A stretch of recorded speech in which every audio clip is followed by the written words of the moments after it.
Hello. Oh. No. Hi. Well, that's nice and festive. Look at you. Look at you in your kitty cat sweater and your giant bow. This is my favorite Christmas sweater. I love this one. It is kind of epic. I love it. It's pretty fantastic. I love it.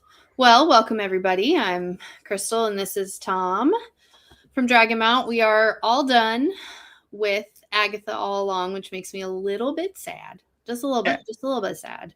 But I am slightly excited to see if I still dislike The Mummy tonight.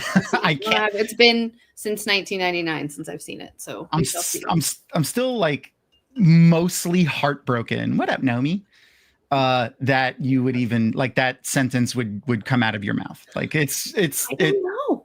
It's crazy to me. Like it's just such a beloved. Honestly, I love Blast from the Past, which came out the same year, and so that's what I'm wondering because like I don't know which one came out first. I don't know what time of the year they came out in. But me either. It's just so like I don't think I've ever heard someone be like I hate The Mummy except you. Like I don't think I've ever heard anyone say that. I hated it. I just said I liked it. You don't like it? Yeah. It's been how many 26 years. I know. I'm different than I was back then. Speaking of different, you know who's different? Our amazing friends at North Harbor who are patiently waiting backstage for us. So let's just bring them in. Look, here comes an awesome guest. Yay! Hi, friend. Folks. Welcome, North Harbor podcast. If you need directions to North Harbor, no, you don't. No, you don't. No, or there's a map. We do have a map, yes. I like that. I like that. Yeah. Welcome, Rebecca Sadai and Adalorna Sadai. Hi. Rebecca, I don't remember what. Forgive me, I'm a terrible person, but I don't remember what Aja you are. So technically I'm blue. Okay. But somewhere along the line I created my own Aja and I'm teal because one warder would never be enough. Yeah. In the words of my dear sister Adalorna. Yes, one warder would never be this and I can't let it go. So I had to switch. Okay, fair enough. I forgot what website it was. There was a website I was a member of where all of the people who were Aes Sedai, after we had like a protest and forced them to allow men to be Aes Sedai too. So seriously, like our group that I was in, like we did like a big protest and they opened up the Gaideen and because it used to be all the women were Aes Sedai, like eventually, like that was your title on the website, and all of the men were Gaideen on the website, and it was just men, women, and that was it. And then we had like a big protest, and they opened it up so that everyone could do it. But they used to say like everyone had in their signature like a blue with a green streak or a red streak or something like that, and they would always be like, you know, that was how they picked, listed their Ajas. I also want to say welcome back to Glenn. So long that I'm sorry. No, go ahead. For so long that I couldn't help it. I had to just make my own. And Adalorna supported me, and so did Roof Mistress, and so here I am. I love it. I also, you have the support from the slopes of Dragon Mount as well. Nice. I love that. Yes. And yes, we do have a lovely Glenford hanging out there in chat again. Lovely curmudgeon-y. Yes. Always posting to make sure to do all the button pushes, which I truly am thankful for because I always forget. That's fun though. I don't know what Aja do you guys think I would be? I feel like you'd be teal with me. Okay. I like it. That's just me. All right. I'm teal. That's our new. That's our like new thing. one would just one warder would never be enough for you, Tom. You just need a little something extra. You're absolutely correct. I would not. First of all, there's so many practical reasons why. Like, I know there are so many things I'm not good at, and like, you gotta collect. That's why I need so many warders. Exactly. Like I have this passions of the blue, right? Like I am a seeker of causes, but like I can't do the organizing and planning for the life of me. I'm a big picture person. Neither can And so Tom. that's why I have the beautiful warders that I do now, like Leia and Auric. Oh, that's fun. Yeah. Mhm. The Seafoam. Leia Seafoam, cannot oh my shoot a God. bow, but she can shoot a target and organize for you like no other. That's fair. That's fair. Mhm. My God, I'd be lost without her. I don't know whatchamacallit, if I'd have any streaks of anything in there. I don't know. No. I like the teal. I like the teal. I'm good with teal. It's nice and simple. I don't have to remember multiple things. Oh, that was the question I had. What do you, on the spot? I know it's on the spot. Yeah. Do you know how like all of the names of the heads of the Aja have like fun names? I don't remember them all right now, but it's like head librarian for the brown and Captain General for the Captain green. General. I was going to say Field General. Captain General for the green. Yep. Do you know one? Do you know what the teal one would be? I don't know. A banner general? A banner general? I don't know.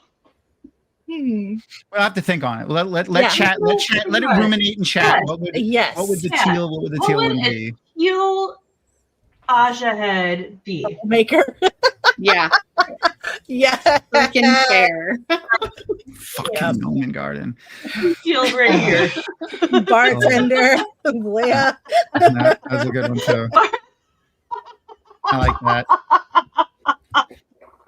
And Leia would be the first up to the bar. Absolutely. With me. Fantastic suggestions. Mm. What? So okay. We're gonna be watching The Mummy, which is fantastic. Crystal has not seen it in 26 years because she Same. secretly hates it. What the fuck? I How is know, that not the possible? hating it part, but like I haven't seen it in that long. What? How is this not like on everyone's have to watch at least once or twice a year list? Because my Brendan Fraser, like I just want to keep him in the spot that he's at there. So shouldn't you only watch that movie then? I guess. Like, I don't know. Like, I haven't really watched any others. There's a couple other Brendan Fraser movies that I love, but Blast yeah. from the past. Like, Yeah. I keep him in his little time bubble, That's fair. and that's where he stays. I definitely would be jarring to watch The Mummy and then like The Whale. That movie that he Yeah. did. Oh my God. I haven't seen that one. Maybe that's what I need to do. I don't know. Jarring things. I mean, Oh, If I'm in yeah. it probably is for sure. Oh my God, yes. Republic. Oh, you just want to find random pocket pills that you don't know anyone has? Just reach into a teal Oh my Ice God. pocket. Just reach Yeah, into a teal exactly. Ice You don't even want to know my teal pockets right here. Oh, that's I even fantastic. have a teal robe. Cooper was near the borderlands for a time, away from me, and we just were reunited here recently, and he has taken over my teal robe. So I have a Okay. nice fluffy teal robe, and that is now his blanket. Aw, So he's That's even cute. embraced my Aja. perfect. I mean, like, I feel like your pets would 100% have to just Oh, by default sure. be in the Aja that you're in. he doesn't take the blue one. It doesn't matter. I find the teal one he wears all over the apartment. Right, but Okay. yeah. I was just giving it one more try to see. Ooh, Sorry. it worked. I was seeing if I can get the cat cam working again, and it actually turned on this time. Oh, nice. So, Lanfear. so Lanfear can join us in a minute. I'll get it correct. Yeah. But while I mess with that, one of the other things that we started doing at the beginning of the show that I didn't tell you guys about, which is it's not like anything crazy. Don't worry. Is we talk about something that for Crystal and I, it's like usually something in the past week or a couple of weeks because we do this every Monday.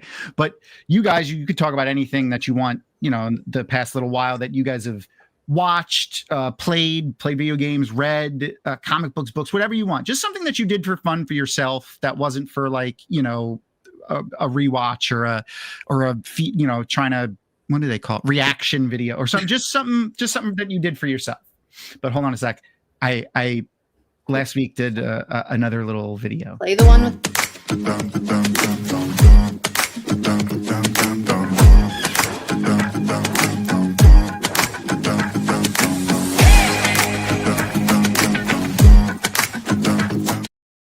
Why didn't it do the That same wasn't one? the lyrics one, Tom. I know. I found it. Literally was saying, play the one with the lyrics. I got to delete. I'm just deleting the other one. Go squeezing your brain. What is that? Okay, here we go. We're gonna talk about things that we read, watched, and played. All right, let's go right now.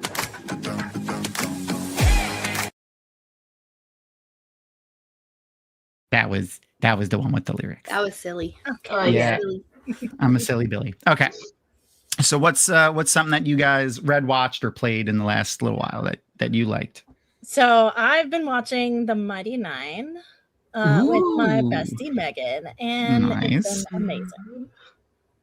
The Mighty Nine is a animated show it takes place in the world of Vox Machina, right? Vox Machina is the previous. Yeah, I think it is in the same world. Yeah. But not. It's not like it's not the same characters. It's not the same story. It's just another group of people. Yeah. Okay. Cool. Yeah. That's cool. So we've been watching that. That's been amazing. That's fun. I actually got. So Amazon never took Dragon Mount. Like the people that they gave the screeners to, they never took us off the list of screeners. So we just get screeners for all the new shows as they come out. Yeah. Nice. I should start doing something with those. Yeah. I got the Mighty Nine too. I didn't watch it. I didn't watch that either, but I love Vox Machina, so I'm super excited. Me too. Yeah. What about you, Rebecca? Said I. Recently, I've been watching 1923 with one of my besties, and also I've been doing a Dexter rewatch. Ooh, okay.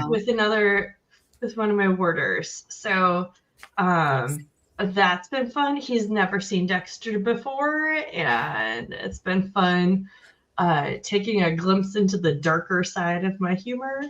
And 1923 is ridiculously reminiscent of where I just moved from. So I am really excited to watch that with my friends too. But that one is really, really good. The guy who they have playing the Tim McGraw's son in 1923 from 1883 is like spawn. Like I would totally peg him for Tim McGraw's son. Okay, and is that the one with Helen? That's the one with Helen Mirren and and Harrison Ford. Harrison Ford, right. I found. I was just making sure it was the right one because I found an image that we can show people, because I was like, what? I don't remember this. But I vaguely remember seeing like a preview for it. Oh, yeah. Okay. So I'm on the second season of that with one of my besties. Okay. And we've been really enjoying it. As well. Yeah, it's freaking awesome. The acting, like for a prequel, like you wouldn't expect that. So it's been really great. This makes me incredibly happy. I love that. Even though oh my god, yes, I need to start doing that with mine. I think it would start Alex out a little bit. I don't remember like if they do April. No, April has some good shit in that. She's not just like a damsel in distress or whatever. She helps the turtles a lot, if I remember correct. In like in a lot of the stuff. The OGs, yeah. Yeah, and the OG one. Like, yeah. I love that. Yeah, April O'Neil is top of the line. I haven't watched the old school cartoon in a long time. That's fun. Maybe I should add that to the rewatch list. It's probably not. I want to be on that rewatch. I wonder how is my life.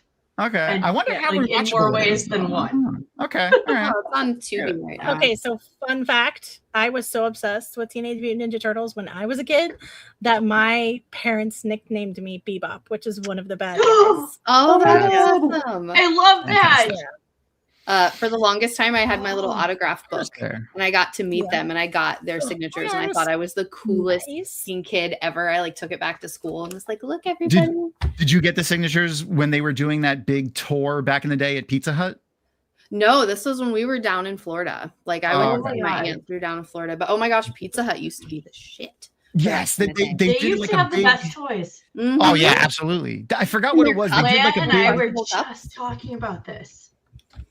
They did a big Like- tour all over the country where they had like different people, obviously multiple groups of people dressed as turtles, like going to multiple Pizza Huts. But I mean, like, You I mean remember- th're not real? I know, right? But I remember them being like all over the place at different What are Pizza you Huts and shit saying? like that. I know. Gutted. Are you gonna tell me Santa's not real either? What? Shh. She'll hear you. Santa to be real.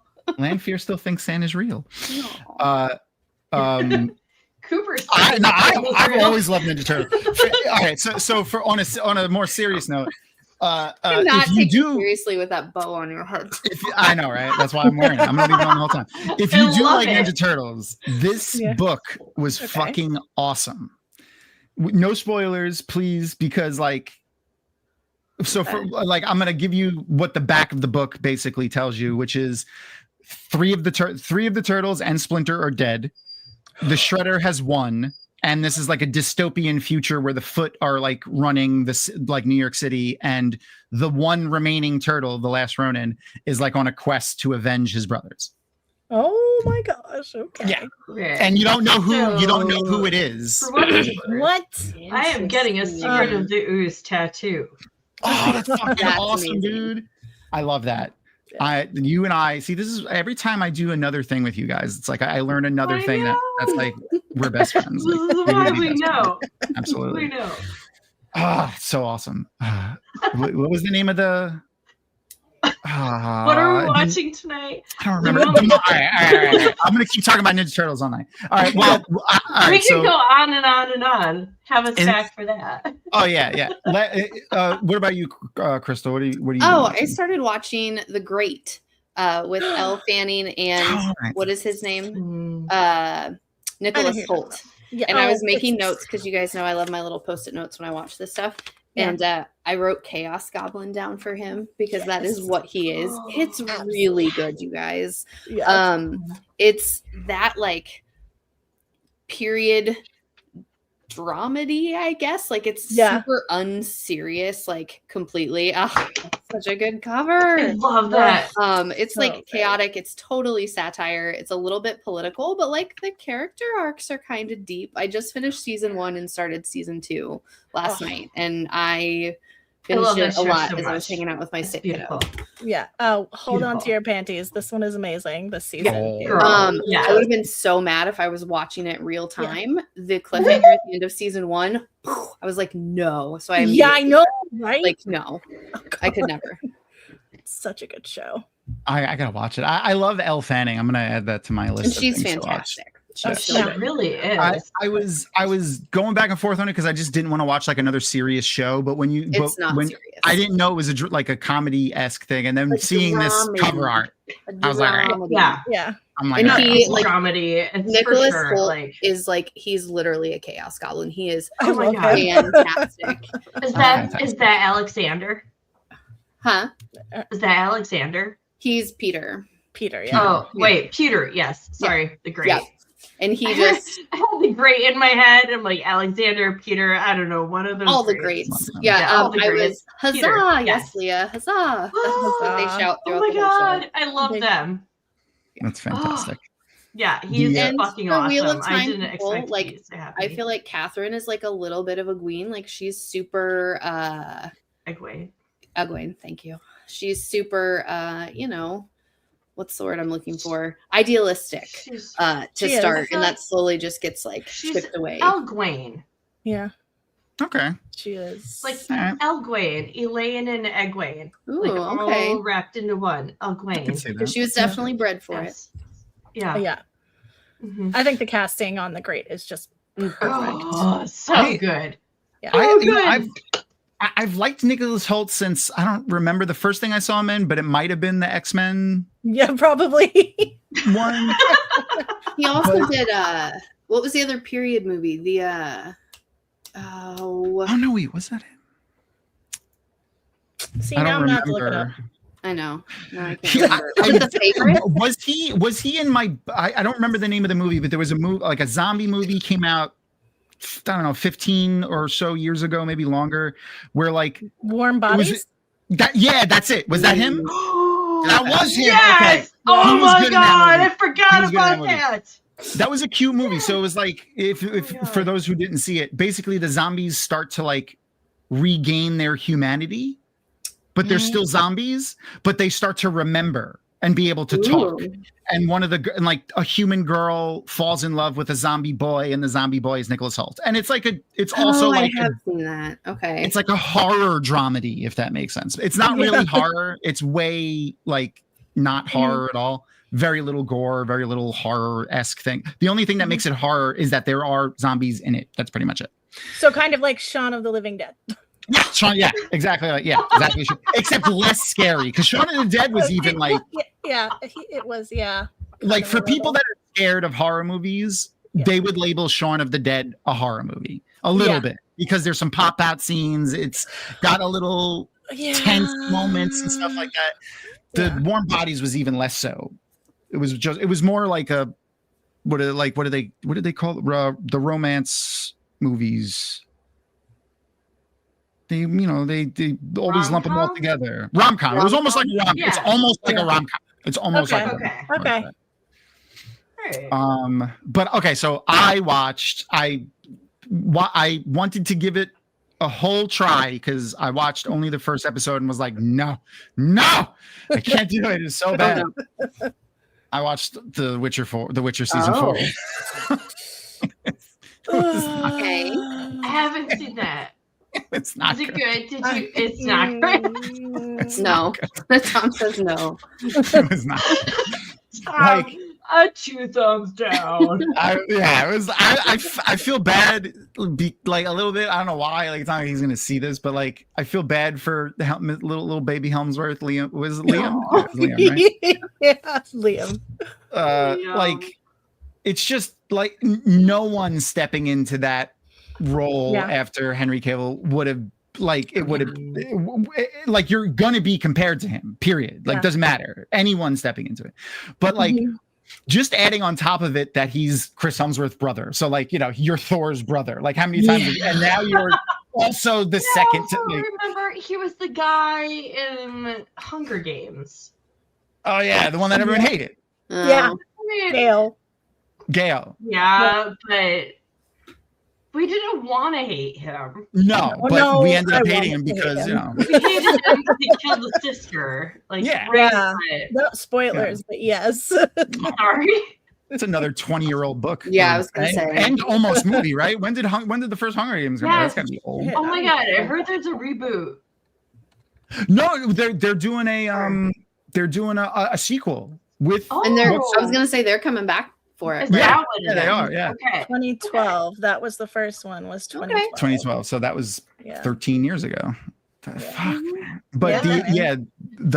they're doing another one. The Jennifer Lawrence is going 2010s back. just are gone, Mhm. right? I Like know. that wasn't a decade. Yeah. I know. Nothing happened. Nothing existed. It wasn't a thing. So we're just gonna pretend those 10 years are gone, Yeah. and it's only been 20 years One since the 1990s. a movie that I think is underrated though was that one that they made that was like the origin story of President Snow. I forgot what it was called. Hunger Games something and something, like I think it was Two Animals. Winter Dragon. No, not Winter Dragon. That was also a No, little bit of it's, underrated. The Ballad of Little underrated. Yeah. Songbirds and something or other. Ballad of Snake. Songbirds and Snakes. There we go. I was right. Thank Two you, animals. Two animals. Thank you, Noam.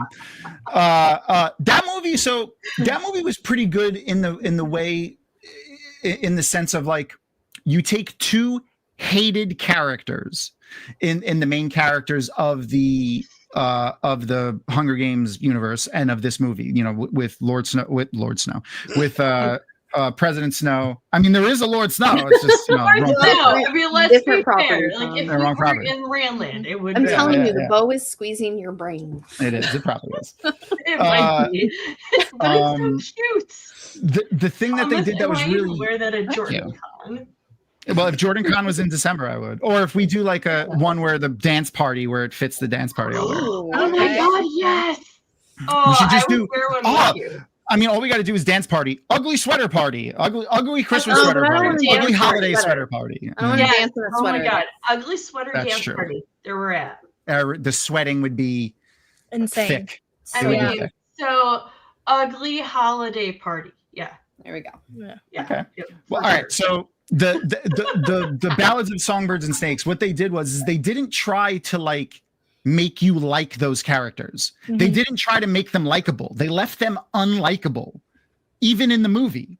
And they never tried to romanticize them. They never tried to be like, you should feel bad for them. Even when bad things were happening, they didn't frame it in a way that you should feel bad for them. They were just like, well, and this is something else that happened, but you know, they're still shitty people. And I was like, but also make it a movie that you want to keep watching at the same time.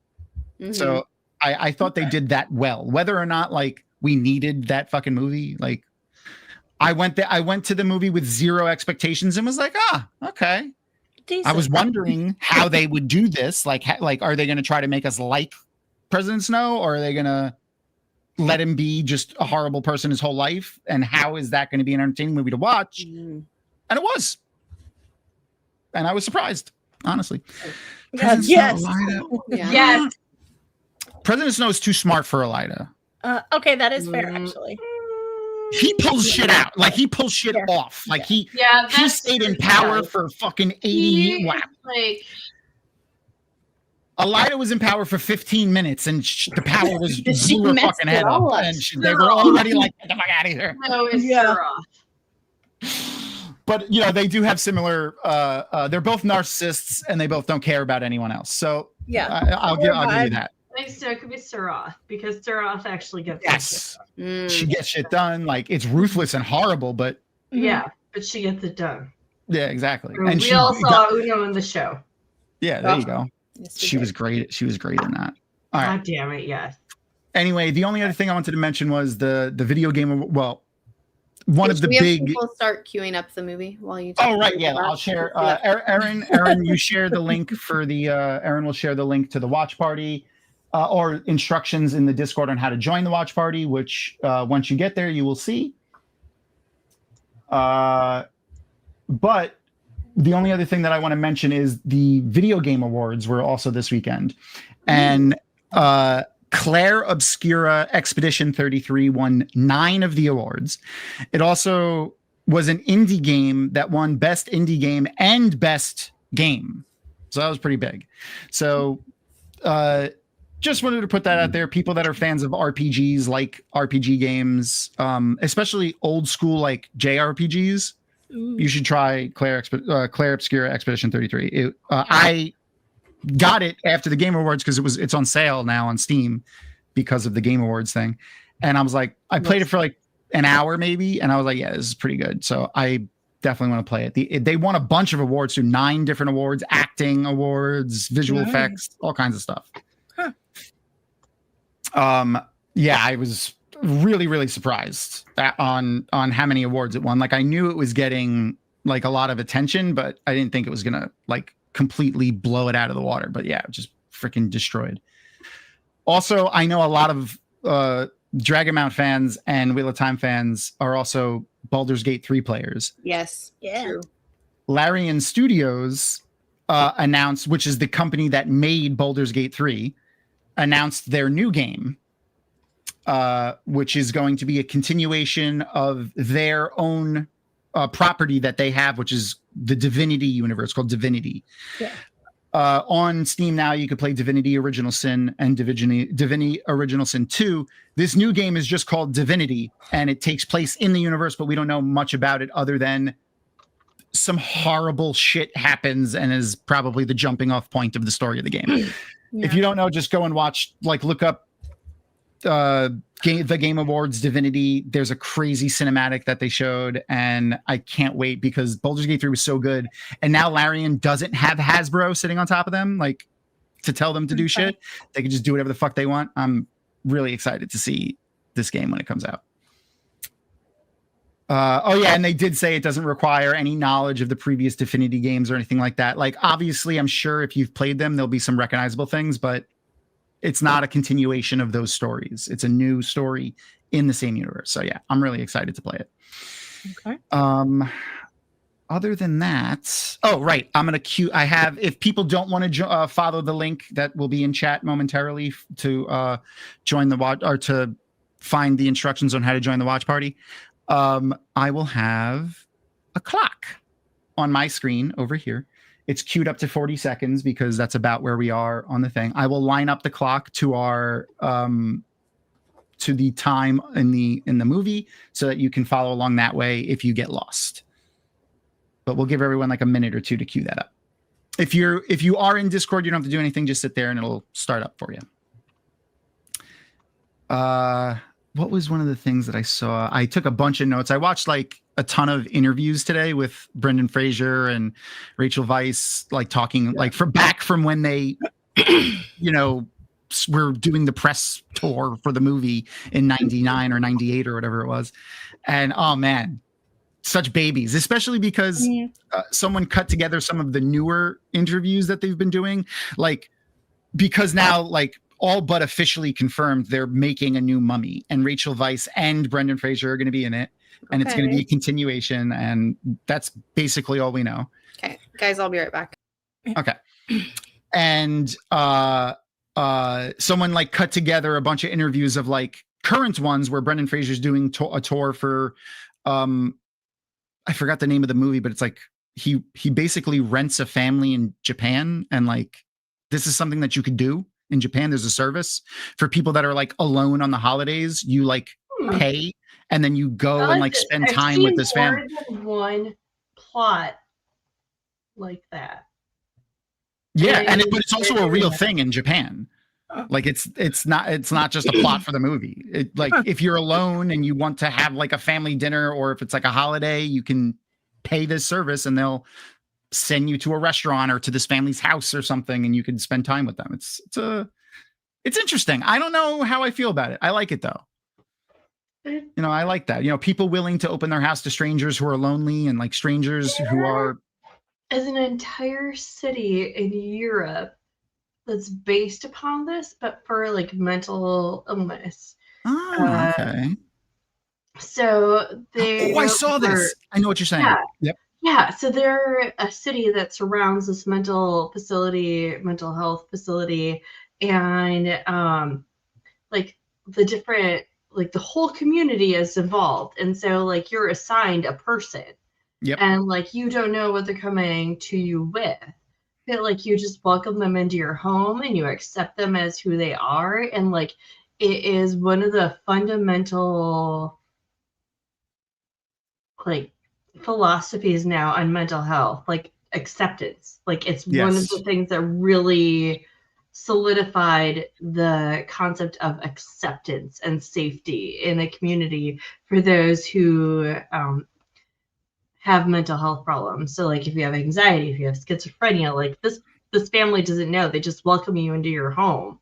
They adopt you, and you become part of their family, and they're like, yeah, you're cool, you're who you are, and we just love you. And like that is beautiful. And it's not like you have to feel that you need to change yourself. No, like that. Yeah, that's really awesome. And the family doesn't feel a need to change you because they know that they signed up for this, and whatever they get, right? Yeah, and if I remember correctly, they don't just have like elderly people that have like dementia and stuff, but that is the majority of the people that they have there. Yes. Right. And like they have people with anxiety, with schizophrenia, with like people that can't take care of themselves. But yeah, like anyone who came to this mental health facility found a home in this town. in this area. That's really nice. That's cool. Yeah. Leia mentioned Friendsgiving, and that reminded me something that I forgot to also mention. So this and I promise we'll start the Mummy in a minute. I know it's like an hour and 47 minutes, so I don't want to wait too long. But this past yesterday. So for those of you who already know, but those of you who don't, Tor Books is our sponsor for Dragon Mount. Not just our online stuff, but they, I don't know how much money they give us, but there's a budget and it helps run the website. It helps run our stuff here in addition to the Patreon supporters. So anyone that is currently supporting us on Patreon, thank you. I love you guys. And we are constantly doing stuff for them. But one of the things that Tor does with us is they send us books to review. And I got to review the book. And with me, I also then interview the author, which has been a ton of fun. So there's a couple of the ones that we've already done out on the Dragon Mount website, and not just me, other people too have interviewed authors and things like that. And we also have articles for other books. But I did this one recently, which is The Subtle Art of Folding Space by John Chu. I love the cover art. It's got the bao buns, or which is just bun because bao and means steamed bun in Chinese or Mandarin. But or I think they might be soup dumplings, and then like sushi, and then the cosmos on the bottom, which I really love. And the tagline for the book is "Come to fix the universe, stay for the dim sum." That's very Wrinkle of Time. It kind of is. It was a ton of fun. It's a light science fiction book, which I like. I don't like science fiction, or at least that's what I used to tell myself. And then like the last two books I've done have been science fiction. I've really enjoyed them. So I don't know. This was a ton of fun. The author was great. He did our Inside the Dragon Mount Studio interview. So we'll have that up on the Dragon Mount YouTube and stuff soon. And I did my interview with him, and that'll be out closer to the release of the book, which is April 7th, the day before my birthday. We're going to be doing more Rex of those. Manning Day is your birthday? I know. Every year. What? I love Rex it. Manning Day? Are you kidding me? Oh my God. Yes, Rex Manning Day is my birthday. That is also one of my other besties' birthday is Rex Manning Day. That's awesome. That's awesome. If you don't understand that reference, then I don't know. You're too young to be with me. I don't know. No, I'm joking. But yeah, no, I love Empire Records. Fantastic. Oh my God, it's so great. Every year, I'm like, Rex Manning Day. Yay! And then the other thing I want to keep this poll going for the rest of the show. So Erin will get it up in a minute. I forgot to tell her the movies that were on it, but we are going to watch another movie next week because I don't want to start a new show like around the holidays. Is busy for us and it's busy for everyone else. We like to keep track of the show that we're watching and pre-watch things. And there's just so much going on. I figured it'd be easier just to watch movies. So we're going to watch a movie again next week and probably the week after. We'll let you guys know. But I want to do the live vote. So I want to do it for the people that are here watching every week to live vote for the movie that we watch next week.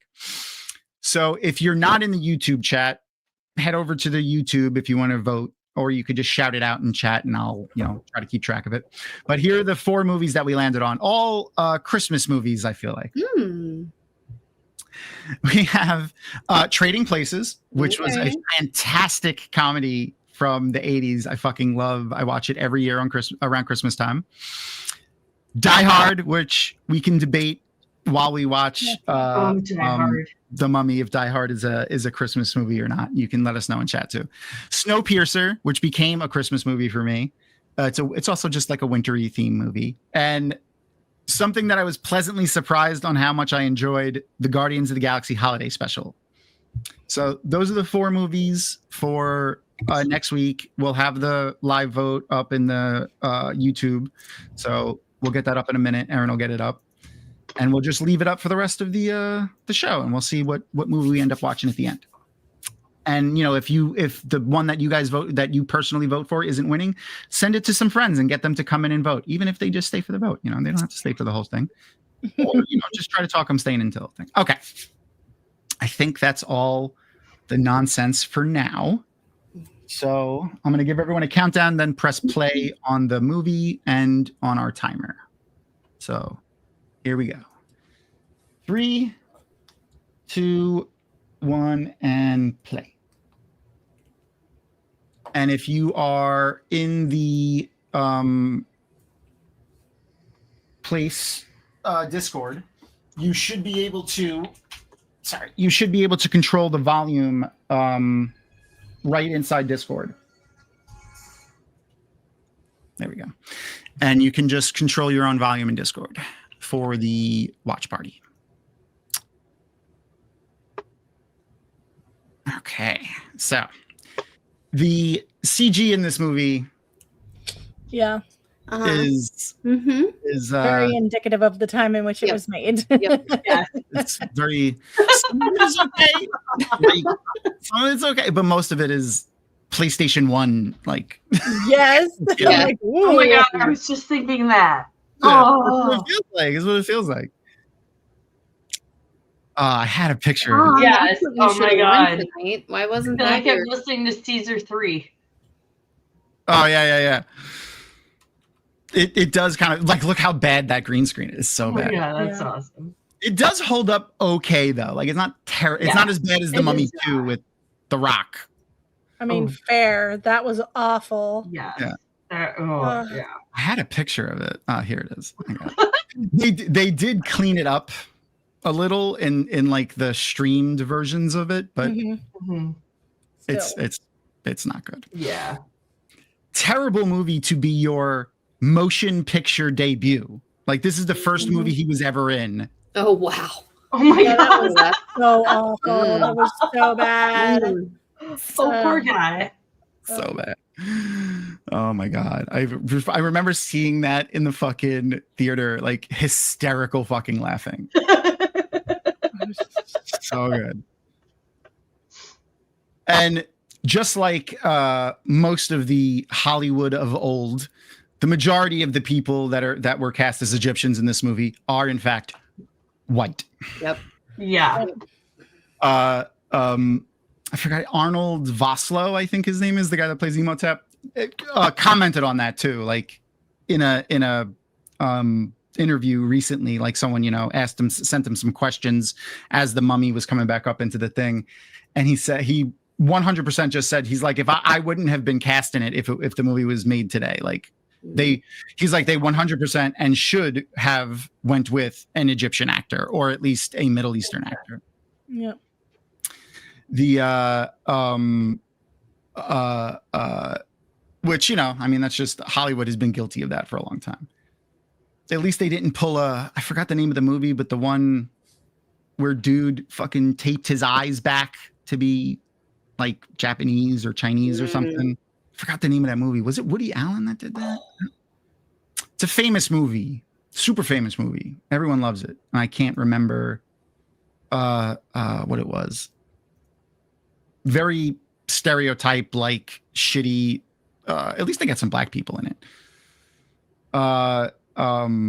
Like shitty Asian voice that they did. Breakfast at Tiffany's. That's what it was. Yeah. Right. Thanks, Aaron. Thanks, Aaron. Just by the way, if I disappear occasionally, my kiddo is sick and he's been coughing a lot. I know. Sad day. Very sad. And then they gave him steroids, so he's sick and also slightly insane. Yeah. The Landfair fucked off, so let me get rid of cat cam for a minute.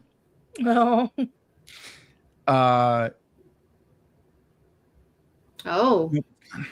Every time I want to know how many people do this. Every single time I'm in a large crowd of people, if there's ever like a moment where it's a little quiet, I want to just start going emo-tep and just see how many people join in. I love that. I want to do it so Probably bad. a lot. That's the type of intrusive thoughts that I have is. I love that. You're not alone. Oh. Again, PlayStation 1 graphics. Yes. Oh my god, I was just thinking that. Yeah. I mean, like the face that was on that ghost water thing looked like a dude. It didn't even look like her at It all. really did. Oh God. Oh man, I picked Okay, out but, some like, really good. As go much ahead. as the CGI is bad, like the set design, the practical effects are decent. Like I love the gold body paint and the. I think that we're just expecting things to be more realistic looking at this. I mean, fair. Yeah. It's true. Yeah. It's true. We're used to good CGI. We're spoiled. Oh. Yep. She's back. I don't know if you guys could tell. Just wait till Totoro comes by. I love you. Oh, Go back in your bed, sweetie. Can't sit in my lap right now. I need my hands. you are so mean. I am very mean. I'm the worst. Go in your bed. I put a bed on my, like, attached to my desk for her. It's not the same as a laptop. It's true. But when she sits in my lap, she rests her head on the back of my mouse hand, and then I can't. And I'm not a good.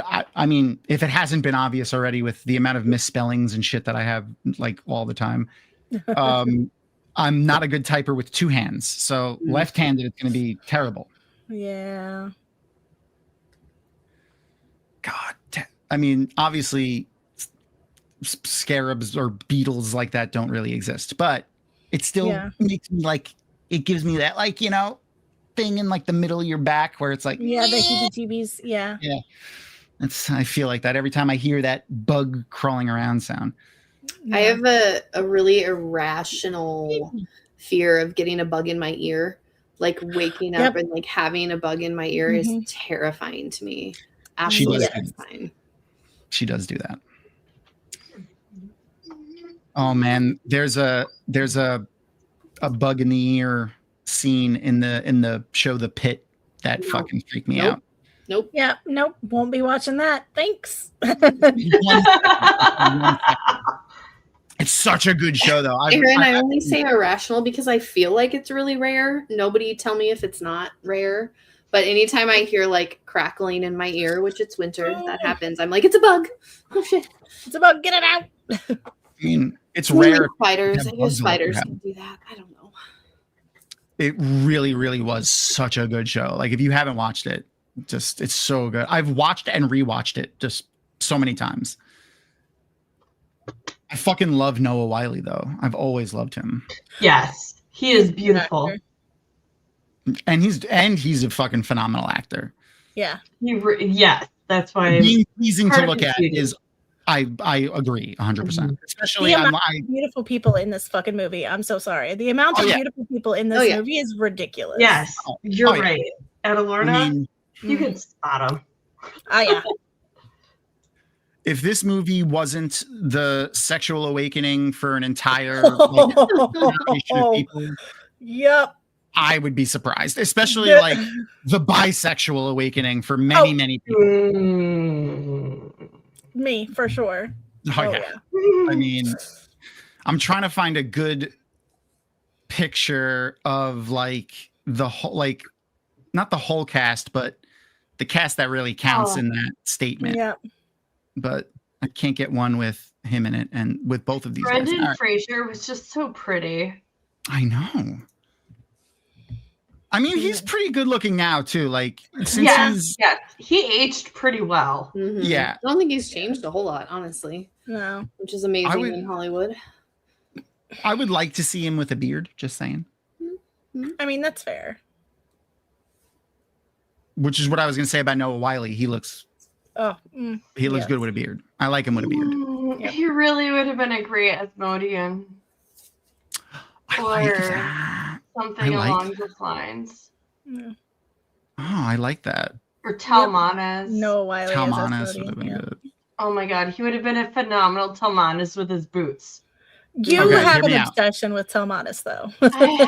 I mean, he's fantastic. Yeah. Right? Any conversation I will bring back till Talmanes because he is my heartthrob. Okay, hear me out. Yep. Talonvor, but make him not young. Okay. Yes. Okay. Yeah. Oh. Okay. Okay. Yep. Mm-hmm. I could that would get have made that storyline bearable if it was, instead of the dichotomy of like a young man with an older woman, and the younger man is like a Oh, little. I could see him loving Morghese. Yep. Yep. Okay. Yeah. Okay, here's Yep. Here three- we are. Oh wow. that- Yes. Oh. You're missing one incredibly beautiful woman. Yeah, Mhm. and then here's one. Yeah. I found one with her, and then other people too that were Yeah. not Yeah. like that Okay. other dude. That Mhm. cowboy dude wasn't bad looking either. So Yes. Yeah. He will defend Morghese until the end. Mhm. I yeah. can see it. And You're then right. also I forgot his Tom Morghese name. is about Galad's age. The one on the right? Yeah, So I the forgot. one on the right is Galad. Oh, And then okay. Caliban, right? I see this. I like it. I like Okay. it. Mhm. I Hey, don't remember. The one on the right, Townford, wasn't he all also work. in Charmed? Yes, he was in Charmed. He was in a few Yeah. episodes of Charmed. Yeah. Yes. Mm. Mm. His name is Oded Feher, but Yeah, he's whenever I saw him in Charmed, I was done. Speaking I of was Charmed, over do you know who else was in Charmed? No, a lot of jeez. people. A lot of people. So many people. Another fan favorite of us Wheel of Time folks. Oh yeah, yeah, hmm Who? The original Ishii. yes. the Oh, original Billy movie. Zane was in there. Yes, Mhm. Billy That's Billy fun. Zane Zane was in was. Charmed. He Oh, I forgot. played a Sorry, pretty forgot to big take the picture part back in down. Charmed. I mean, not that It's it's bad to Cupid. stare at them. Mhm. I didn't mind. He was a Who is demon, Tal? and Yeah, he but was who would we beautiful. pick as Talmanes? Such a good Ooh. question. As Mm. Telmanas. I have not found a perfect Telmanas yet. However, Noah Wild comes very close. Yeah. No, I have it. Oh wild. I have it. I Who? don't remember his name. Give me a sec. I gotta find it. I'm just gonna get a Okay, picture okay. first. Okay, find him. I want to Okay. know because I feel like you and I have very similar flavors. I think this guy would make a really good Talmanes. Hold on. When did this fucking movie come? 2000. Jesus Christ. Keep just feeling. 25 I'm- years ago, Tom. Yeah. Hey, listen. This one was 1990. Mummy is 1999. Yes, I know. I don't know. Right? It's probably I didn't like it. I 'cause was a like freshman. one when it came out. I was like one. God. Plus, I was 15. Oh my Plus god, my one. kid's age. I was the age of Yeah. my children when this came out. Next one, 2000. Fuck. What was his yeah, name? I guess I was 15 too. Wow.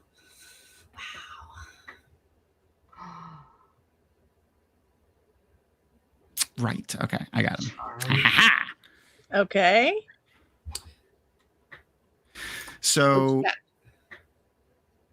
I'm just getting a picture of him. This is a good Another picture of him dream too. to have a library worthy of a ladder. I just always needed. I wanted a ladder to yes. get to my books. Oh yeah. Oh, fun Absolutely. fact about this I always scene. wanted a letter from my books too. They filmed this scene with the bookcases tipping over in one shot. This is one take. Wow. Ooh. Oh. Yep. Oh. No. Okay, oh my so- god. I The forgot. books. Someone in chat asked who would we cast as Talmanes. Monas, yes. Yes. So this is my choice. Alan Cumming. Okay. Okay. But younger. Mm, He can do serious very well. Yeah. and he can do. He's British. His dry comedy is fucking astounding. Spot on. Yes, I can see this. I Okay. He's tall. He's good looking. Okay. Okay. He's a little older. Right. Like he's just a little bit older. Like he's in his 50s. So he's like a little older than Matt would be in his 30s. So he's just Right. old enough from Matt and like the other men around them to be like a little bit of a father figure. They would, a little bit. Like I Okay. could see them also using like makeup and stuff to make him appear like slightly younger. Yeah, they could. Yeah, He's closer absolutely. in age. So he's more of like an uncle figure than a Okay. father Yeah. figure. Yeah, I could see that too. I can see that. His Was yeah. Talmanes super short? I don't remember I him didn't being know that super short. short. He just had a lot of boots. I always pictured He him had as, a lot of because of boots. the boots. I just pictured him as tall because of that whole thing. I always pictured him as tall. I just figured the same height as Matt. I just always figured. Yeah, and Matt's like Similar height. tall. He's Yeah. 5'10", so it's not like he's Yeah. super tall. No, but like Yeah, he would be way shorter than Rand. That's about Matt's Yeah. height. Like Yeah. Rand is what, like 6'6" or something like that? it's very 6'4". Some I mean, ridiculous. Talmanes was Carrienin and Carrienin are not tall. This Nope. is Yeah, 5'10" is not tall for I'm fantasy. sorry, short dudes. I love you guys. 5'10" is tall for a Carrienan. Yeah, there you go. Yeah. So he would have stood out amongst Carrienan, which is I feel like fine. Yeah. He would have stood out amongst Carrienan for more reasons than just being tall, but so many reasons. Yeah. Oh, Talmanas. Nice, we got a bot. I love them. Yay, bot. That That means we're winning. what is his name? Adrian Brody. Do we think he's too pretty for that? I don't like Adrian Brody. I I'm don't like not his voice. saying I like him. I was just. I don't like his voice. I don't know. I don't know. Adrian Brody. I always think method actors are pretentious. Just gonna say. Oh, it. that's fair. That's totally fair. Super pretentious. Like, come on, fucking. Like, listen, I've seen better performances than Daniel Day-Lewis has done, and he's a method actor, and he has to do that because he has to embody the character. Like, listen, just give us a little bit of work. I would have a better time watching Daniel Day-Lewis movies if I knew that the actors who were in the Daniel Day-Lewis movies had a better time being in them because Daniel Day-Lewis wasn't a method actor and like a crazy person all the time.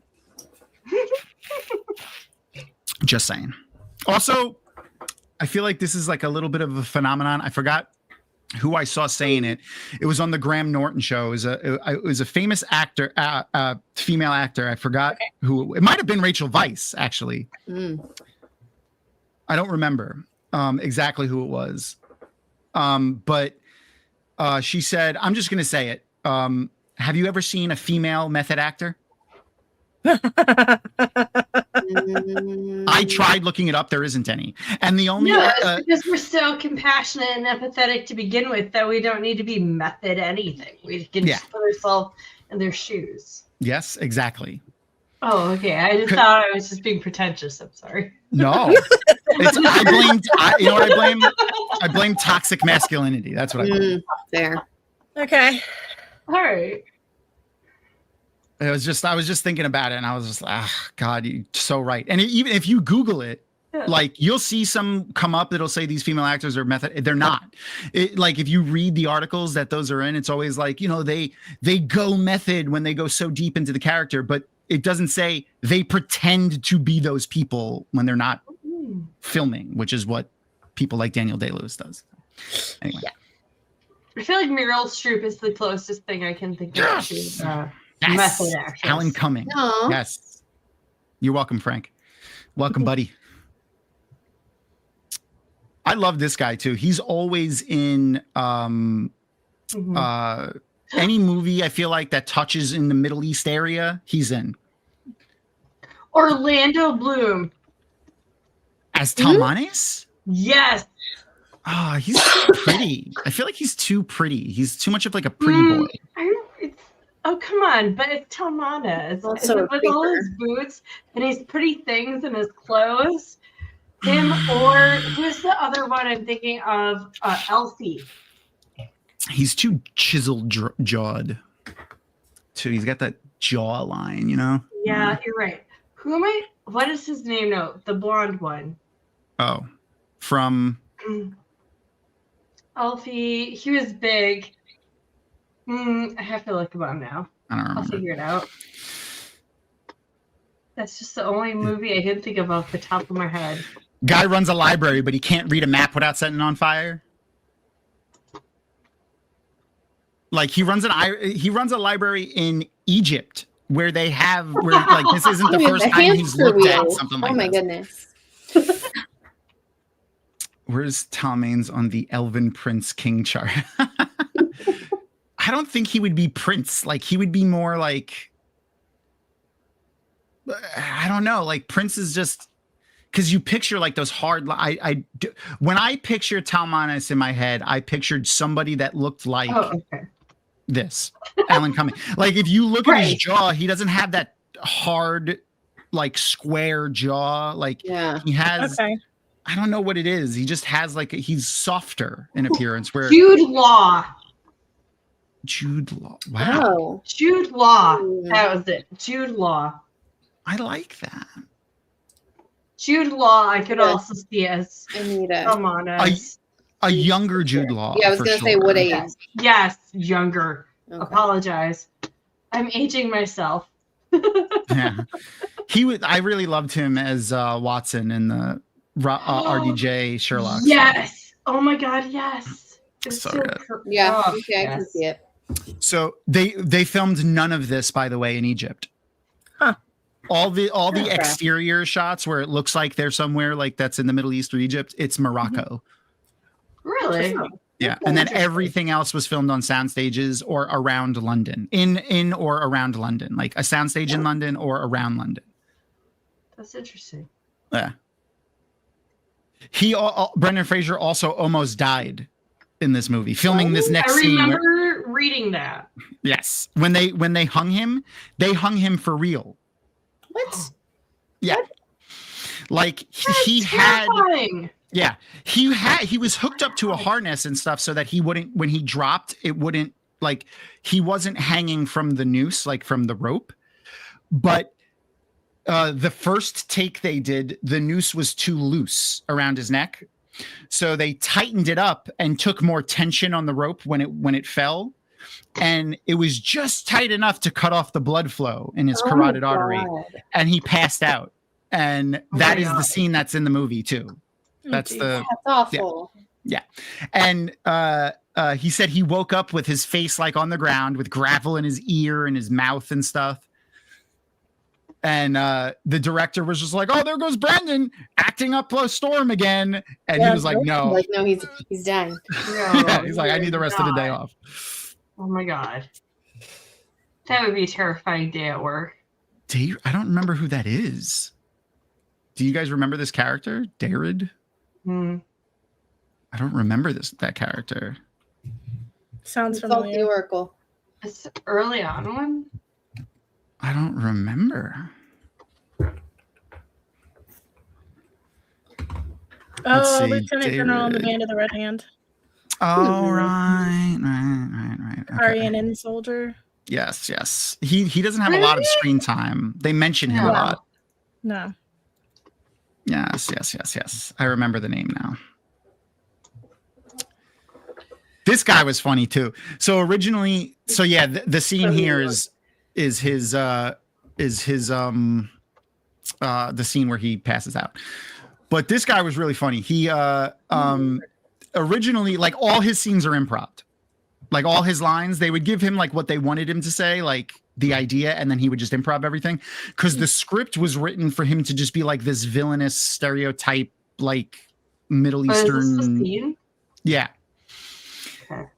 And he wanted to play him up a little bit funnier because he said, if I play a stereotyped Middle Eastern guy again, my own people will kill me. So he made him a little bit more of a joke so that it wasn't so serious.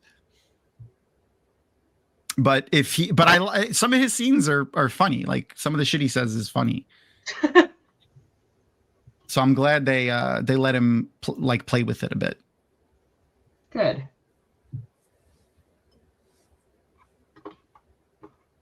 That's quite a face she made there. Like, I don't know what I would say, like, if that was the face somebody made while I was being hung.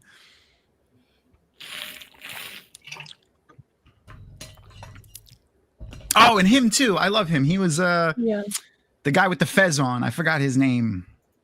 He was in Richie Rich. He was his butler. Oh yeah. And I loved him in Gosh, that movie. I haven't seen that in a long time either. I know.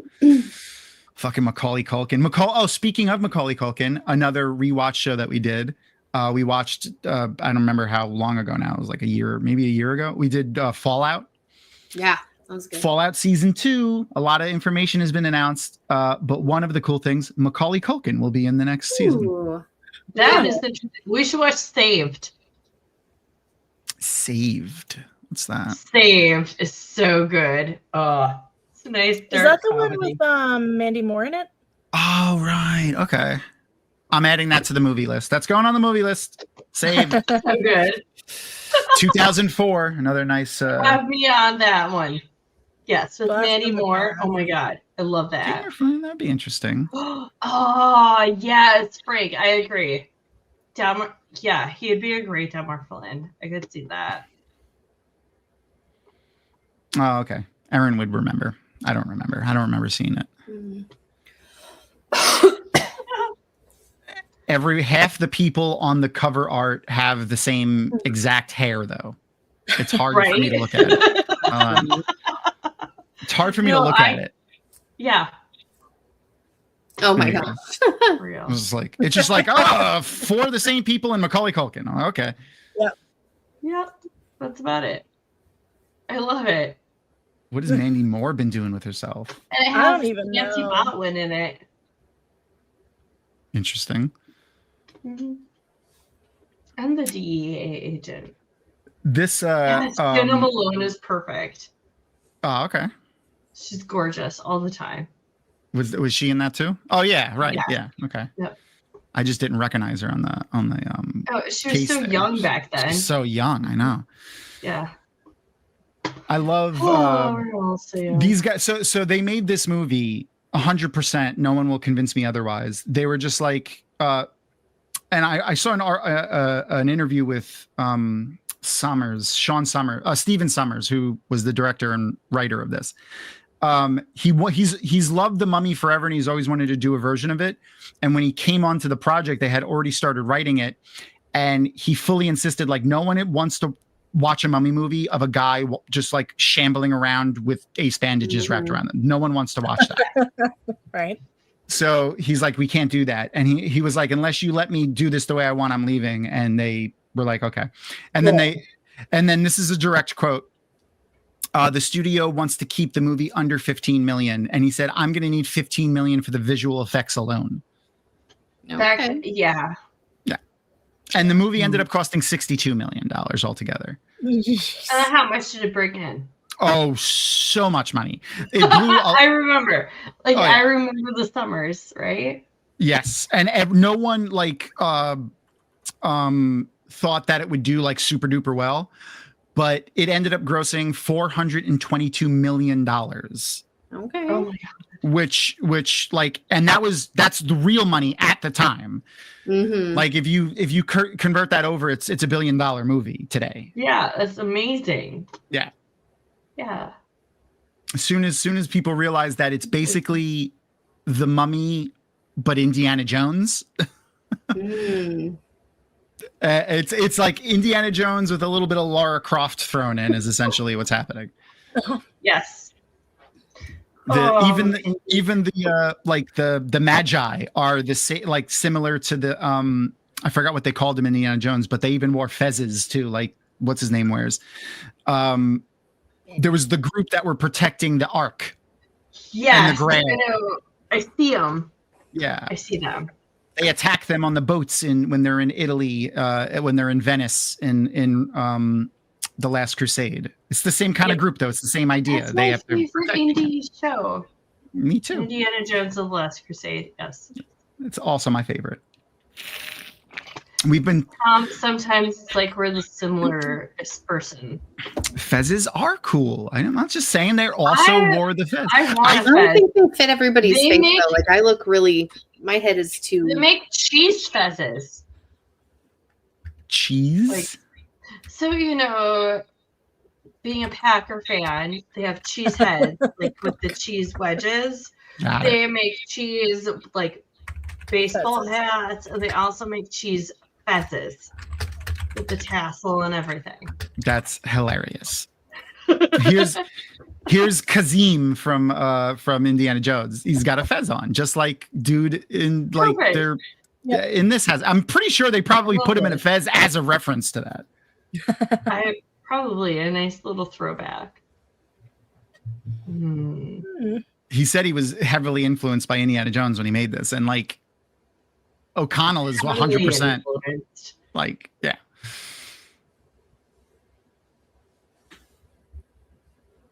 Oh, okay. I was like, fezzes and bow ties. How can you not be influenced by Indiana Jones though when you're doing something like this? I know. Or like the Jewel of the Nile or something like that. Oh, the Jewel of the Nile. I love that movie. That was that whole series. Yeah, Kurt Russell or no, the other Russell. Was it Kurt Russell? I don't remember. It was a Russell. Yeah, it was one of the. Yes, I've watched them all with my family multiple times. Me too. Romancing the Stone. Yes, Romancing the Stone, Jewel of the Nile, and one more, right? I don't remember the other one. Yeah. I can't remember. The two of them. I thought there was a remake of those too. I don't remember. The Michael Douglas and Kathleen Turner made a ton of movies around that time together. That's what it was. Manson was still. And Danny DeVito, and it was fucking phenomenal. He was hilarious. Oh my god, so good. They're even dressed a lot like the guys were a little bit when they were attacking them in the desert in The Last Crusade. Yeah. So I saw another funny thing in the in one of the articles I read for the interview that they did. Brendan Fraser said that they got a memo with like a picture of a snake, and it was just basically like, if you see the snake, stay away from it. It was like a snake with like yellow dots. Oh my god, on that would be terrifying. Yeah, because they were filming in Morocco, and there was a lot of like spiders and snakes and stuff they had to stay away from. And he said he saw it when he was peeing one time. Like, just they were out on location, so there was no bathrooms, so they had an outhouse. But if you had to pee, just go. For guys, at least, you could just go pee on a rock somewhere, So he went and he was peeing on a rock, and he was like, I almost peed on that snake. Oh god. Yeah. I can't even. Am I crazy? Is there a mummy ride at Universal in Orlando? Yeah. I feel like there is. Yes, there is. Yes. Yeah. It is my favorite ride. Okay, the ceiling fire on the boat right here. Just remind me. That's what it's from. Okay. Yeah, that's what it's from. Yeah. Okay. My favorite ride at Universal Studios is the Mummy ride. It is still. They briefly considered branding it for the Tom Cruise Mummy one. Oh God! And there was such an outcry from like everyone that they did like it. They considered it for like a week. Stop, and then, drop, and roll, dude. Come on. I know. There's water. Just jump in the water. Hey, we were all taught stop, drop, and roll for a reason. Yeah, absolutely. For all the people who do know the ride, my favorite part is at the end, and I have a T-shirt, or had a T-shirt that just said, "I didn't get my damn cup of coffee." Brendan Fraser's like doing like a press tour. It looks like he's dressed as O'Connell, and he's like, "Can I get a cup of coffee?" And he's pissed that he didn't get one. And when he screams it, a hand comes from like off camera, but it's a mummy, and gives him the coffee. And then he gets all scared. He's very overacting it, but it's hilarious. It's just, you have to take the ride. You have to go on the ride. It's hilarious. It's so much fun. We once rode it at like a special after hours event. We rode it like 12 times in a row. So much fun. I just love it so much. Yeah. Easily one of the best rides there. Oh, Kevin O'Connor too. That's the guy that plays Benny. Mm-hmm. The guy that leads the other group. He had nothing in the script for him either. Oh, wow. Yeah, just like some lines, like, because they were kind of like at each other's throats and stuff. But like most of it was just like, just do funny shit in the background. And if we like it, we'll throw it in there. I feel like that improv or like unscripted thing was a lot more common back in the day. Like I think of all the actors from SNL that went on to do movies that were, their lines were limited. I don't feel like there's many actors that have the chops for that anymore that we like see or hear about doing it. Yeah. The camels are cute. It always, I feel like, depends, like, and this is just my opinion, like when you notice if the lead actors, like if the people higher on the call sheet are the types of people that are into improv and have done improv, it's more likely that the movie will have improv in it. Mm-hmm. That makes sense. Because if like the people higher on the call sheet hate when you go off script, you're not gonna be going off script. Yeah. Or you won't be on the movie very long, probably. Another quote from Brendan Fraser was, "Did you know that camels can look at you when you're sitting in their saddle? They can turn their head completely around and just look at you, directly in the face." Yeah. He's like, so you don't make them mad while you're riding them, because you know how camels spit? They really do that. And they could do it to you when you can't run away, like you're 10 feet in the air on their back. So yeah. Also, if you look at this, see Rachel Weisz, how happy she is on the camels. They had to keep reshooting scenes where she's not supposed to be smiling in. But they couldn't get her to stop smiling when she was riding the camel because she was having so much fun. Yeah. Aww, Yeah. that's adorable. I love it so much. Yeah, me too. I watched it once or twice, like in the background today when I was doing other shit on my computer, and the scene coming up here, like when they first start running, she's supposed to look worried, but like they cut away from her and cut back, and she's still like you can see she's big fucking smile on her face. Yeah, it's really funny. After reading that little bit made me like so much happier. I was like, that's great. And then I have I have some fun behind the scenes photos that I found too with some of those articles. That's a fun one. Look at that. I don't know if I would kiss a camel. Don't they spit? I feel like yeah. No. Mm-hmm. I don't know. I feel like you know, when are you gonna have another chance? You know, like yeah. It looks like I don't know. It looks like they had a lot of fun filming this. Like I really enjoy it. Yeah. And there's dude in his fez. See, I told you. I knew he had a fez. I feel like like putting somebody in a fez is a choice. You know what I mean? Like they had to do that as a reference to the Indiana Jones guys. Was it? That's not right. How come I don't doubt that at all, Leah? I don't know why. I just don't doubt it at all. Yes, girl, you would kiss a camel. This guy again. He needs to get off of my screen. Because he's too hot? Is it because he's too hot? Is that exactly. What it is? Yes, that's exactly what it is. He's Asmodean. He's Asmodean now, though. Have you seen him lately? No. Okay. Well, let me just blow your mind a little bit. Oh my God, Thomas, I love you blowing my mind. Oh. Yeah. It's the best time together. I'm excited. It's true. It's very true. Okay. Blow my mind. Ooh. Yep. I know. Yes. Okay. Yes. It's like he would be a great Asmodean now. Like, you know what I mean? Yeah. Like, he is a great Asmodean anytime. That's true. He reminds me of one of my favorite professors in the WOT community. Nice. Okay. I always pictured the Forsaken as older, like all of them gray haired or at least I don't know, wizened looking. I don't know. Yeah. That makes sense. Like they've seen some stuff, you know, like they've been around for a minute. That's fair because most of them had. Yeah. He'd also make a really good Gabriel. Yes. Oh yeah, Lord Gabriel. Yep. Oh yeah.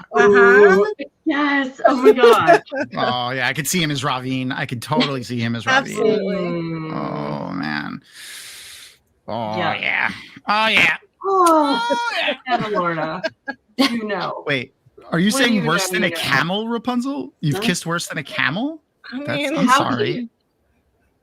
Hopefully it's in hindsight. To be fair, it could be said I have as well. Yeah. Fair. But that's in hindsight. It wasn't. You didn't know that at the time. Not in the moment. I didn't think it was that. That's fine. Rapunzel, here we go. At the time, I don't know if you believe it was worse than a camel. Exactly. I don't know if we missed it already, but in one point in this, you can see. Yeah, there you go. See her face. See how happy she looked there. It's a split second, but I love it. You could see the reason you could tell she's smiling is because you could see her teeth from the other side of the fucking desert. I mean, wouldn't you be that excited riding a camel next to Brendan Fraser in the 1990s? I would. I would be that excited riding a camel next to Brendan Fraser today.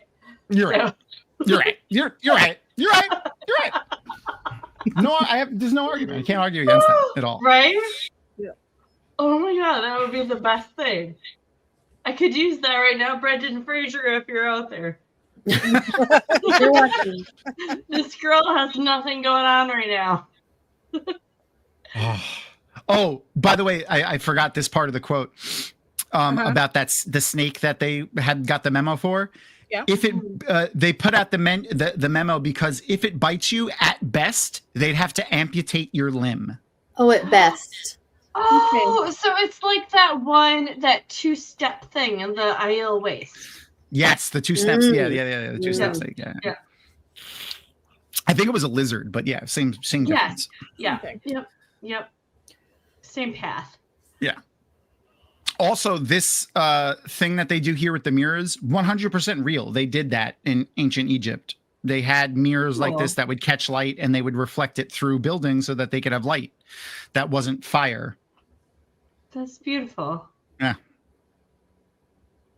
The freaking Egyptians, man, were incredibly smart. I feel like so much information was lost. Oh yeah. Well, I mean, also it took they didn't have paper to write on. Yeah. They wrote on papyrus, which decays way faster than just regular paper. Makes sense. And we have very little like original text other than hieroglyphs that were like chiseled into stone, and a lot of that is also, you know, not entirely legible. And then it's hieroglyph, which then you have to try to translate, and you know, so much of it doesn't carry over to when you translate it. So, but yeah, man, they were really smart. But that's also why like the headquarters of like intelligence of philosophy and astronomy and or astrology. What's the real one? Astrology? Astronomy is the science one. Astrology is the I'm an Aries, you're a Pisces. Question, yeah. That stuff. Okay. Yeah. I always confuse the two. But they were like the most advanced there. Like that's where everyone went. Plato, fucking Socrates, all those people went and studied in the Middle East and then went back to Europe and pretended all the ideas were there. Slavery. Yeah. I've never understood why they didn't just burn away the cobwebs instead of walking past them. Oh yeah. Same, girl, same. Thank you, Adelora. Yeah. Like then they wouldn't have fire right there. Fire. Yeah. They wouldn't feel it wouldn't make the audience feel icky. Big fires. Okay, that is fair. It would not make the audience feel icky. Yeah. We would have to. I just noticed, why do none of us have names? Oh, right. I forgot. That's my fault. So I told you guys I recorded that interview with the author, and I shut the names off when we were doing it because we don't need them. It's just the two of us. Mm-hmm.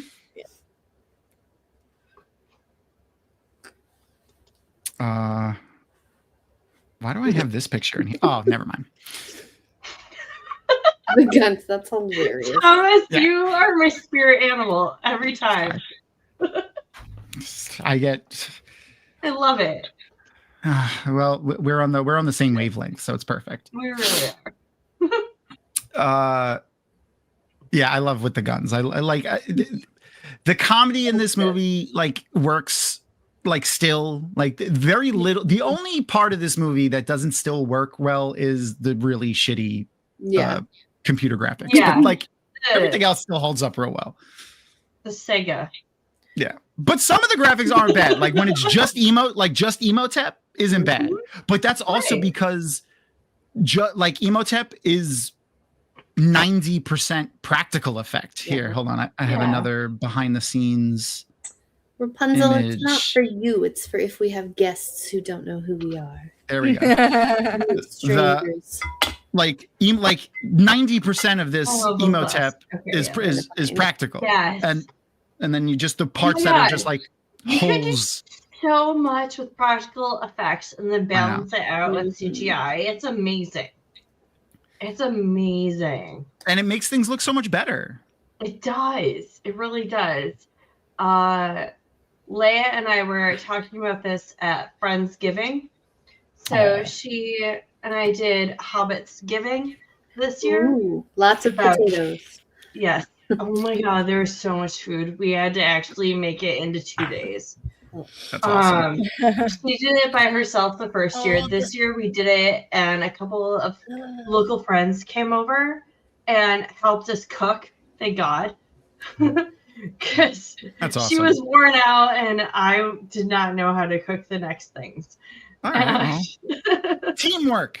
But it really was. And then the next day we finished everything, but we'll be doing it again next year. So watch for invitations and everything. Like, it was amazing. That's We awesome. shared it in our Discord servers. But yeah, like there was breakfast and then second breakfast. 11sies at lunch and tea and oh my god, I've never And then eaten supper, so much food and in then my dinner. whole life.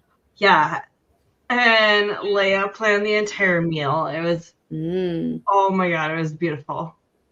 Also, not exactly a real thing, but unsealing a tomb like that can result in not being entirely healthy if you get sprayed in the face with the air that comes out. But it For won't do real that to you. though, what kind of toxins are in there? Yeah.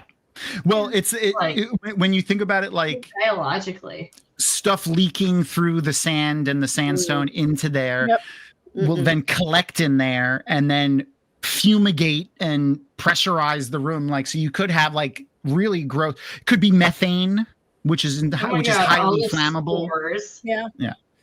So yeah. And yeah, you don't want. That was like, did you see scientists? I want to say in the last 10 years, I don't remember. It was in the last 10 years. It might have been like 8 years ago. They found an Egyptian tomb completely unlooted, and in it was a yeast, like a sourdough yeast. What? And oh my god, that's amazing! They were able to recover some of it and make it viable.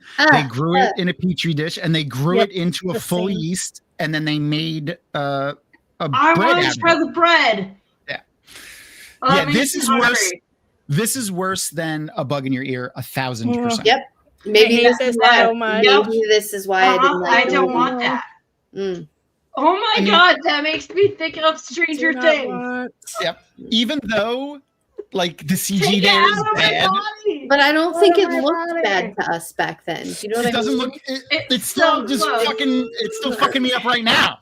Yeah, gross. Like, what is that, dude? That is like the exact same thing they did on Stranger Things. Yep. Where she like pulls the thing out of her leg. Oh my god, that was amazing. I wonder if that was a reference to this. It could be. Honestly, God, that was the most intense 8 minutes of my life watching that. Every time she did that, these people like, oh, this freaking sarcophagus has a curse carved into it, but let's open it. Yeah. No, zero self-preservation. I never understood how the key thing worked, by the way. Never understood how that key thing worked. Until you watch A Night at the Museum. Do they have that in the 90s? Oh, yeah, they do have a similar. Yep. Okay. Yep, they have some similar stuff. Oh, no. And there goes our little guy. I feel like a bunch of this stuff carries through to A Night at the Museum. I just watched that recently with my son. I forgot who plays the pharaoh in that. Except for now he says, hey, Rumi? Gum Gum, you give me Gum Gum? Wait, what's his name? iRobot guy. Oh, he does. No, it was the guy that does Apu's voice in The Simpsons. Oh, Hank Azaria? Hank Azaria. He? Yeah. Yeah. Mr. Robot. That's it. That's it. Mr. Robot. Okay. Yeah. iRobot. Mr. Robot. Again, a white dude playing Egyptian. Rami Malek. It's funny. It's funny that they picked him too, because he's already like, you know, a white dude playing an Indian guy on The Simpsons. Yeah. He's also in Twilight. Hank Azaria? No, we're talking about Rami Malek. Rami. Yeah. Sorry. Rami Malek. Rami. Yeah. Rami in Twilight. I apologize. Rami Malek looks like a vampire in the real. So I'm not surprised. He's just so pretty. He's too cast Hank Azaria in so pretty. Yes, run with your umbrella. Yes, obviously.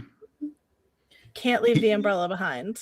He's got to be that classic British stereotype, like Right. always proper, like in the wrong situation guy. Mm-hmm.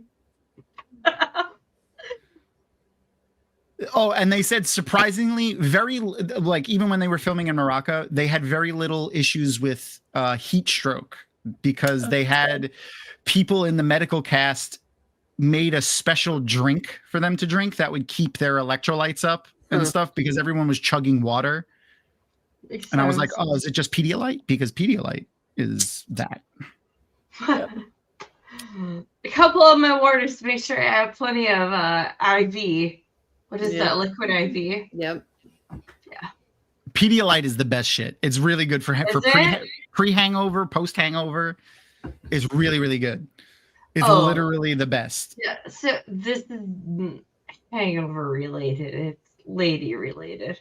Oh, but also for dehydrating. Like, yeah. Usually when you're dehydrated usually when you're hungover, it's because you're dehydrated. So yeah. It's good for dehydration and preventing it.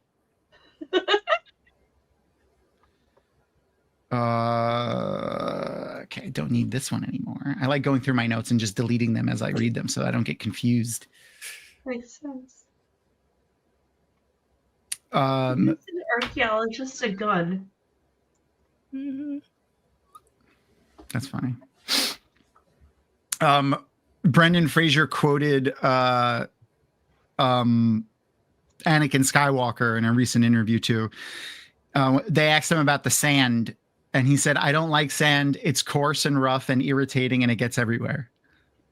Which is a quote from the second prequel movie or whatever, I think. Yeah, Star Wars. Mm-hmm. He didn't like point it out at the time, but somebody else pointed it out. And another funny thing specifically about the sand was anytime you see a gun get shot in this movie, if it's in the desert, it's CG because they had prop guns that would shoot blanks and stuff like that, like they usually do in movies.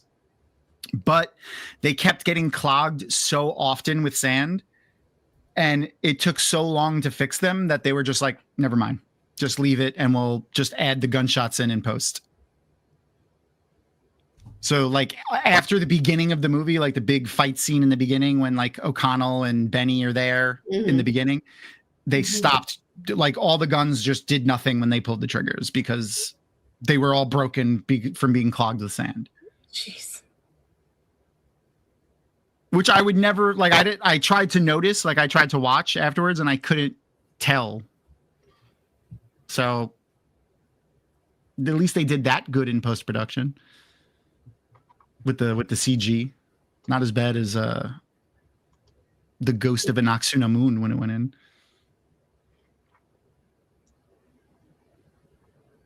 I love Mr. This is O'Connell. Whenever I picture Evie from these movies, this is the version of her I picture at this campfire in that dress in this scene. This is always the version I picture. I fucking love her at this. That is how I got my son started on fantasy novels, the Evil Librarians, for what it's worth. Oh wait, the Brandon Sanderson one. Yeah, I love that one. Yes. Oh my god. Alcatraz versus the Evil Librarians. Yes. We listen to them every night before bed. It was amazing. The speech of every brown eye. That's legit. That's legit. They should adopt it. For real, yeah. Absolutely. Oh God! Again, I just like what about like do people not like just I don't know. It's cursed. Why would you open it? Like I would be I would be like, hold on a sec. I'm just let me leave and y'all open but this. What if like, it's you worth do this money, here, Tom? That's all they care about. Money, money, money. Yeah, but well, they could be can worth open money. it. And, Yeah, exactly. Let them open. That's what I'm saying. Like you guys get cursed, but like when you cash that stuff in, just write the check to me. Like I don't care about the little. You're going to be glass. cursed. I'm going to end up with the money. Exactly. Science became religion, and science were different. If you listen to Professor Sargon, you understand. Oh, I love Sargon. Really, I know you do. that religion and science are OSHA did not exist. That's fair. It did not. Yeah. The for those who don't know, Dr. Sargon Donabed is often a guest at JordanCon. If you go to JordanCon and other Atlanta area conventions, if you happen to them, even though he lives in the Northeast, which is funny. Fantastic dude. I love him. He's written a few short stories, and he hates when we label him as a science fiction fantasy author because he doesn't label himself that. Not because he actually doesn't like it, but he's like, oh, I'm not an author. Like, you're an author, motherfucker. But real, he brought up a really excellent point, and I know I've only been on one panel ever in my trip, but he brought up that science and religion are essentially the same thing. They're a way for us to get to know the world around us. Yes, that is similar. And that is entirely accurate, right? Yeah. Like, they're humans exploring the world around us, and that is what religion was, and that is what science is. And when we try to separate them, we're doing an injustice to both of them. That's fair. I could see that. The especially when you look at it in the way science grows and what they explain in religion, in science, and then attribute to God is always like when science can no longer go further. So they call that the God of the gaps in philosophy, but that's what usually happens. It's just that we can explain, like people attribute lightning to the gods, and then we explain lightning, and they're like, okay, but then this is probably God because we can't explain that, right? And then so on and so forth. And it's very interesting to look at it that way and to bring them together instead of completely separating them as we're used to doing. I could see that. He also, what my favorite part about him, what really, when he first introduced himself at JordanCon, what was like, I want to be your friend, was he said he found a way to use the Wheel of Time and the Lord of the Rings and other fantasy books as part of his curriculum at college, because he's actually a college professor. And he uses grants. To go to JordanCon. He gets a grant to go to JordanCon and bring a flock of his students with him to JordanCon. I know. That's freaking brilliant. I'm like, buddy, you need to be my professor. Exactly. For more than one reason. But he's also the reason I've been a lecturer at a college on my resume, because he invited me to a few of his classes to lecture. Thomas, that's so cool. I know, it was pretty cool. The kids were awesome too. Like, most of the ones that were there that were into it there was only a couple that weren't, I think. But the ones that were really into like the book and like comparing it to the real world amalgams of the things that they were in, that Robert Jordan used as references, were a lot of fun to talk to. You can do so much with it. Oh yeah. I've used it in my own college courses. I know. Well, you just gotta get it. He gets around at JordanCon. Really, really cool guy. He's also completely not on the internet in any way. Like, he doesn't have a Twitter, he doesn't have an Instagram, he doesn't have any of those things. He barely texts. I have a friend like that. Yeah. He has been a guest on Rewatches before, and he'll be so again in the future. I like how you did the other letters. I would be happy to be a rewatch with him. Okay, I'll keep that in mind. I didn't know you guys were friends. I don't think that we're friends. I don't think that he knows we're friends. But you just love him. You just love him. Yeah, okay. I just love him. I was on a panel with him, and he amazed me beyond anybody I have ever spoken with about such things, and that was it.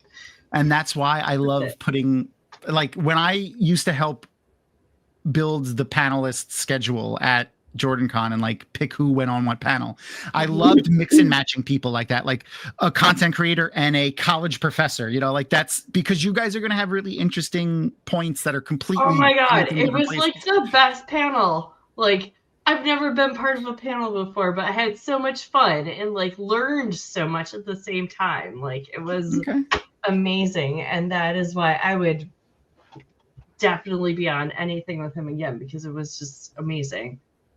Like, learning. Oh, I mean, any panel he's ever done, I will sit and listen to, because I will too. I love his brain. I just love his brain. Right? Like, it just brings everything together, and I see it as well. That's a really hot picture of Brendan Fraser, of him sitting there with the shotgun on his lap, like half asleep. That was a good. Yes, shot of him. amen.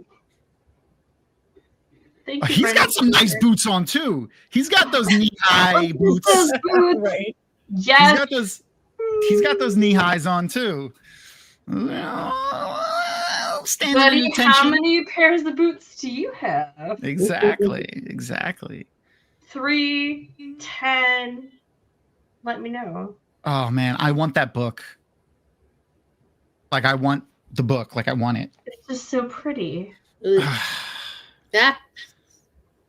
I have Aaron and I have our museum of antiquities in our house. It's just like a whole wall of shelves like dedicated to like little things that we've collected over our relationship, but it's all like, you know, fun nerd shit. Like I have the Holy Grail from Indiana Jones, and we have like the first blade from Supernatural, and like it's basically our wall of magic items. And I feel like the Book of Amun-Ra belongs there. Just saying. I think so.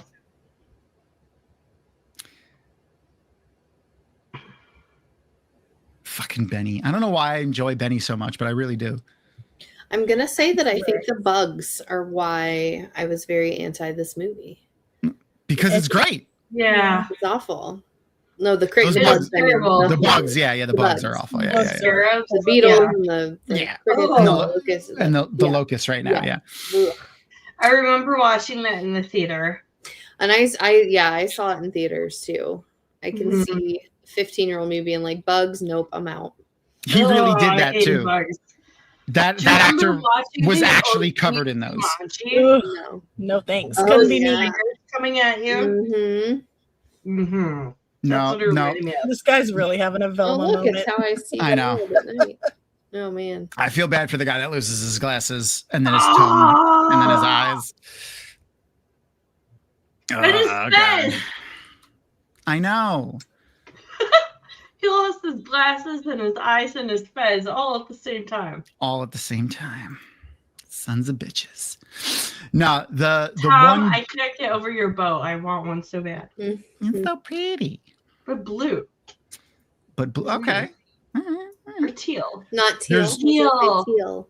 There's one bug scene from a movie that will forever have scarred me, and nothing will be worse than it. I don't know why, but it's the Why? worst one to me. Can you guys guess what it is? No. There's been a lot of clues to what it might be through, like not purposeful I clues, feel but like if it's you, The Jones one. it's a good guess. Mm. It's a great guess. Does anyone remember this? Any specific movie or scene? Is it the one where? Ah, Oh my gosh, what Yep. the hell's his name? Oh my Nicolas god. I Cage feel like and the bees. I don't remember there being bees. God, You don't remember Nicolas Cage and all the bees and the little? Oh, I'm talking about Indiana Jones. Like she had Indiana she Jones, was okay. right with Indiana Jones. She was right with Okay. Indiana Jones. But which one and what scene? Indiana Jones. We'll say it's the one with Kate Capshaw. The blonde, she played Willie. Willie was her name in the movie. Okay. I have the Yeah, picture. Indiana Jones See that if- well. Just want to see if anyone in chat says anything before I show the picture. It is a little Fear Factory. I could see I that. always wanted to go on Fear Factor, but I could never do the food thing. Not me either. Yeah. Couldn't eat I it. was like, I could do every one of these, Mhm, but except the food thing. Yep. I would throw up so fast. So, I would have been fine with the snakes. No. It's this one right here. Hold on. Oh, Yep. From Nope. Temple of Doom. nope. Done. Yep, I remember that. Ooh, oh my god. Nope. That's it. That's that. So We're cooked. It's done. my if anyone remembers, I grew up in what we call the 1970s. Not Mr. Brendon. And the area that some of my family built houses in, like, is gross. So, like, their basements were like caves, essentially. And that Okay. picture, Is it a little too like, close I for saw home? it. Yes, I saw it at their house, and then not long after, like, their basement flooded, And it was just like, oh, the snakes and everything. I couldn't. Yep, No, that thanks. image. Yes. Tom, you picked the right one again. You're welcome. That Yep, was that one so has been sweet. that was Stuck that with one has me been forever. terrible. I can't. It's been that one's been just indelibly burned into my psyche forever. I think that's the reason my dad is in pest elimination. I could see that. But yeah, no, Erin said, what did she say? No, that wasn't it. Oh yeah, so fucking Nope. Yeah. So Tony, good. first of all, rip Tony Todd. Tony Todd I loved him as an actor. He was the guy that was Candyman in the Candyman movies. But yeah, he did have actual live bees in his mouth for that movie. And he got something like $5,000 every time they stung him because they promised they wouldn't sting him, like that they were going to do something special that he wouldn't get stung. So he had a thing in his contract that he would get $5,000 every time he got stung. That I don't know. Because most bees are only allowed to sting you like one time, and then they die.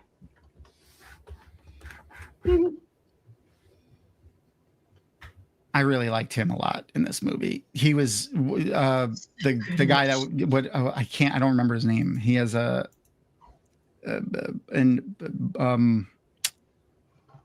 out of the ordinary name for us American folk, and it's hard for me to say.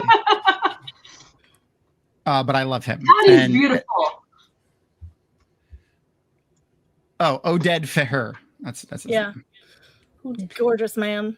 Yeah, I just want to call. I only refer to him. I feel like he's a new worder for you. I wish. I only ever call him Artist Bay. He would take such great care of you. He would. He definitely would. He really would. I wish they put it. He's so pretty.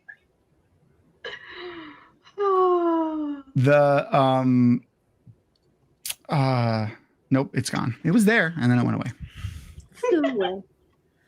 I'm just gonna this scene is the scene that I don't know why I like Benny so much, and I actually made a D&D character that I modeled after him. This makes me think of Rand and the Dark One.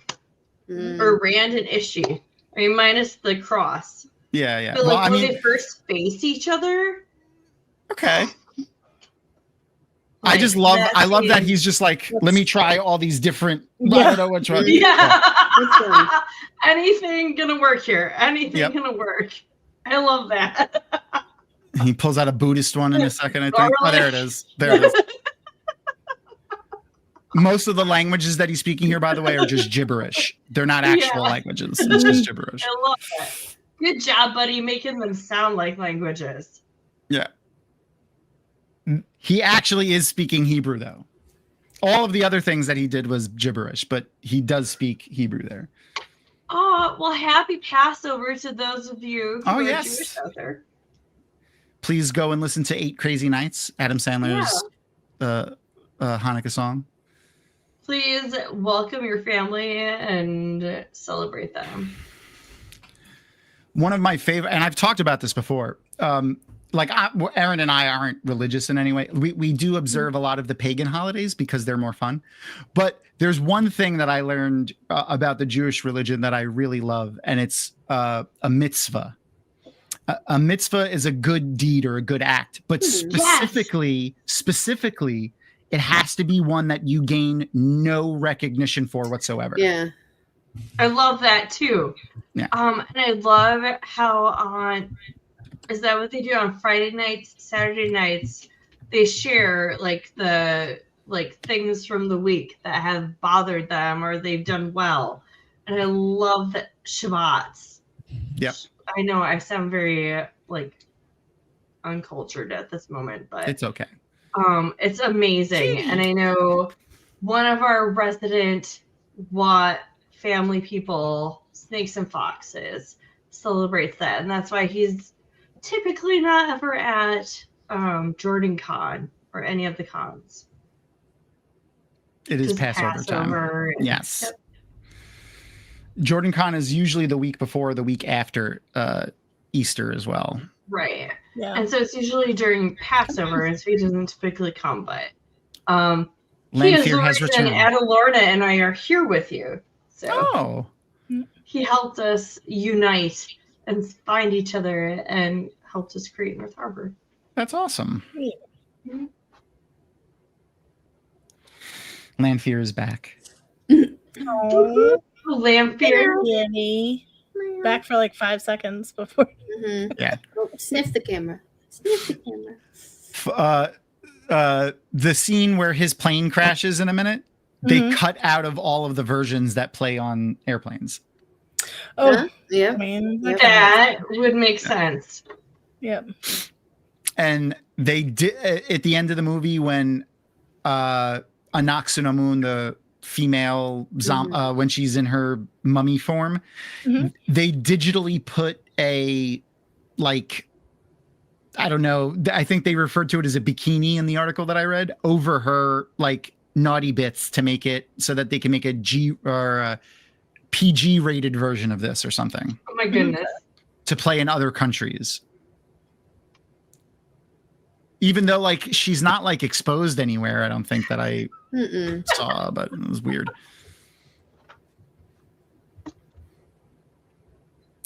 It might be that she was like, you know what? Fuck you guys. I'm hotter than that cat. You are. Lanfear is hotter than all the cats. It's true. She's the hottest one. Oh, this guy. Though, you know, when you think about it, like, look at the room that he's in, look at the robe that he's wearing. Mhm. He's probably like a fucking railroad billionaire that wanted to go to Egypt to find fucking He's a tomb or rock something. seller. Yeah. So, you know what? Take his fucking ass. Take his time. Damn billionaires. You know what? Emo-tep is just, he was early on the whole eat the rich game. That's what it is. He's just he just took it a little literally. They had to put the Beatles on his face too, like they had to do that. Gross. No, thank you. Emo-tep Robin Hood, because he's robbing from. Well, I mean, technically, he is poor in eyes and tongue, so he is giving the things that he robs from them. Is he giving others eyes and tongue? No, just him. Okay. Then I don't know. She really, I never thought about it before, but she really is like the epitome of a Brown. Like she's just absentmindedly reading all the time. She's always carrying 3 books. Like Varen. Yeah. Danella. I could see it. Okay. Well, you know, just, you know, that time that the sky rained fire and brimstone. The time that Masada tried to take over the White Tower. Yeah, sure. Yeah. No. C Company office. Oh, because all right, the military. One of the times. I was trying to like, was that like is that sign an accidental sign from like the crew, or was that like a sign from the thing where it's a C Company office?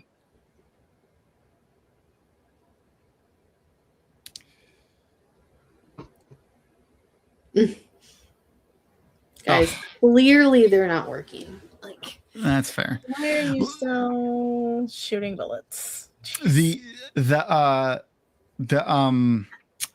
costume, the lead costume person for this movie, when he was Arnold Vosloo was first cast as Emo-tep, he said the costume lady said, "Hey, we have a fat mummy, so we either you have to lose weight or we're gonna have to cut the scenes where you're just wearing a loincloth." Because in the beginning he's just wearing like a loincloth and he's shirtless and no pants. That's fair. He's like, I like beer, but I had to work out and eat well for 6 months so that I could do those scenes. Yes, in ancient Egypt, cats were worshipped as supernatural creatures mainly because they could see at night. yeah, that's And, you know, they couldn't Makes explain sense. that. But they, Also, you know, they. my cat paws at shadows on the walls all day. Okay, I so feel like that's a thing. fun fact, cats can actually see more in the light spectrum than humans can. So if you ever notice your cat just staring at nothing, they might actually see something over there that you cannot see. Because cats can see more of the light spectrum than humans. That always freaks me out. Yep. Yeah, Totoro is my familiar. So That's fair. that takes. Also, a crime punishable by death, even if you accidentally killed a cat in ancient Egypt. Oh my god, that would be terrifying. Yeah. Oh, look at your kitty cat. I love your cat cam. Yeah, she's cute. It's awesome. I have a black cat as well. Her name We is have two. Sweetie. I We have used two to have voids. two. We have Lanfear, and let me get. I have a particular picture of Luther that I like to share when I show him because it really just encapsulates who he is as a person. Because he's a person. Let me get Sweetie. Hold on. That's pretty cute. Yeah, where is it? This cat, freaking Luther, man. Oh yeah, but now I got to scroll past all my Luna pictures, which is sad. Oh, miss you, Luna. I know, he's great. It's the He's such a- bestest boss. He was a pretty good boss. This freaking doofus cat. Yeah, there we go. That's the one. This freaking cat. This is the perfect picture to just encapsulate Luther's entire personality. It'll eventually come. I knew it. There it is. Okay.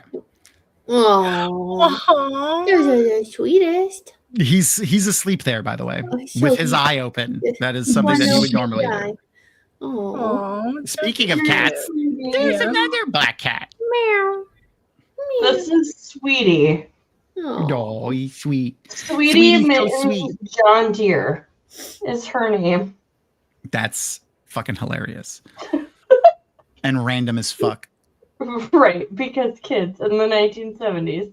Oh, yeah, right. Okay. Oh, girl. I got to stop scrolling through those pictures now. Okay. No. Okay, sorry. Get rid of these cat pictures. Back to the All right. show.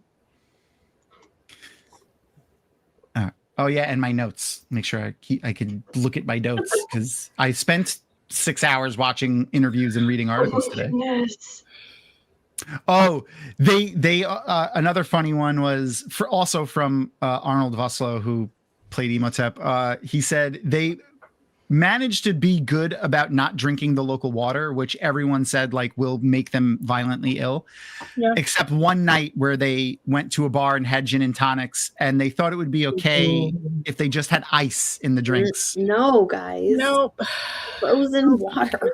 Bacteria. Oh, their poor tummies. Yep. The way he threw that chair was like, if anyone plays D&D, that was he is proficient in he has Tavern Brawler. What is it? Yeah. That's Tavern. Improvised weapons. That's what it is. Yeah, there you go. We had Auntie Leia. Yay! Yes, hi Auntie Leia. Oh, there it is. Oh, sweetie. Girl. So cute. Yeah, she loves her Auntie Leia. So cute. I do feel a little bit bad for Benny sometimes, but it comes and passes very briefly. It's usually because he opens his mouth and says something horrible. It's, you know what it is? What endears me to him a little bit is he has the Gomez Adams mustache. It looks terrible on him, Yeah, no. but Yeah. it reminds me of Raul Julia.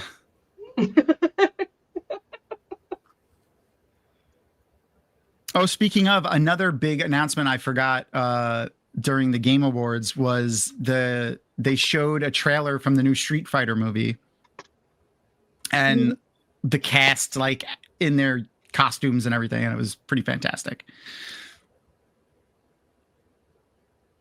For if anyone saw the original one, I mean, yeah, it was terrible, but it was also awesome. It was one of those movies that's like good and bad. Oh, here you go. This is the picture from the behind the scenes one. Where he had the thing over his cheek. Yep. That's pretty cool. Like most of that is practical effects, and then they, did the bits that are impossible into, with the CG. But that's pretty cool.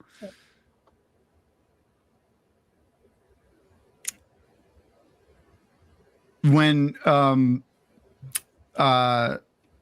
there's a scene, I think it's either in this one or at the end of the second one where Brendan, I think it's this one though. Yeah. When Brendan, it's this one. Brendan Fraser's fighting two mummies.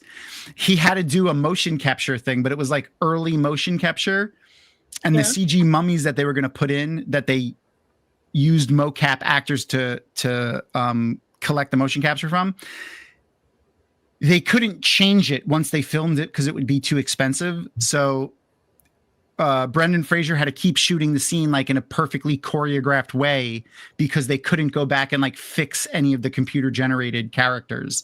So like if he was off by like, an inch or two and it made it look like he was stabbing in the wrong place or whatever, he had to go back and reshoot like the whole thing or at least that whole scene. No fun. Yeah.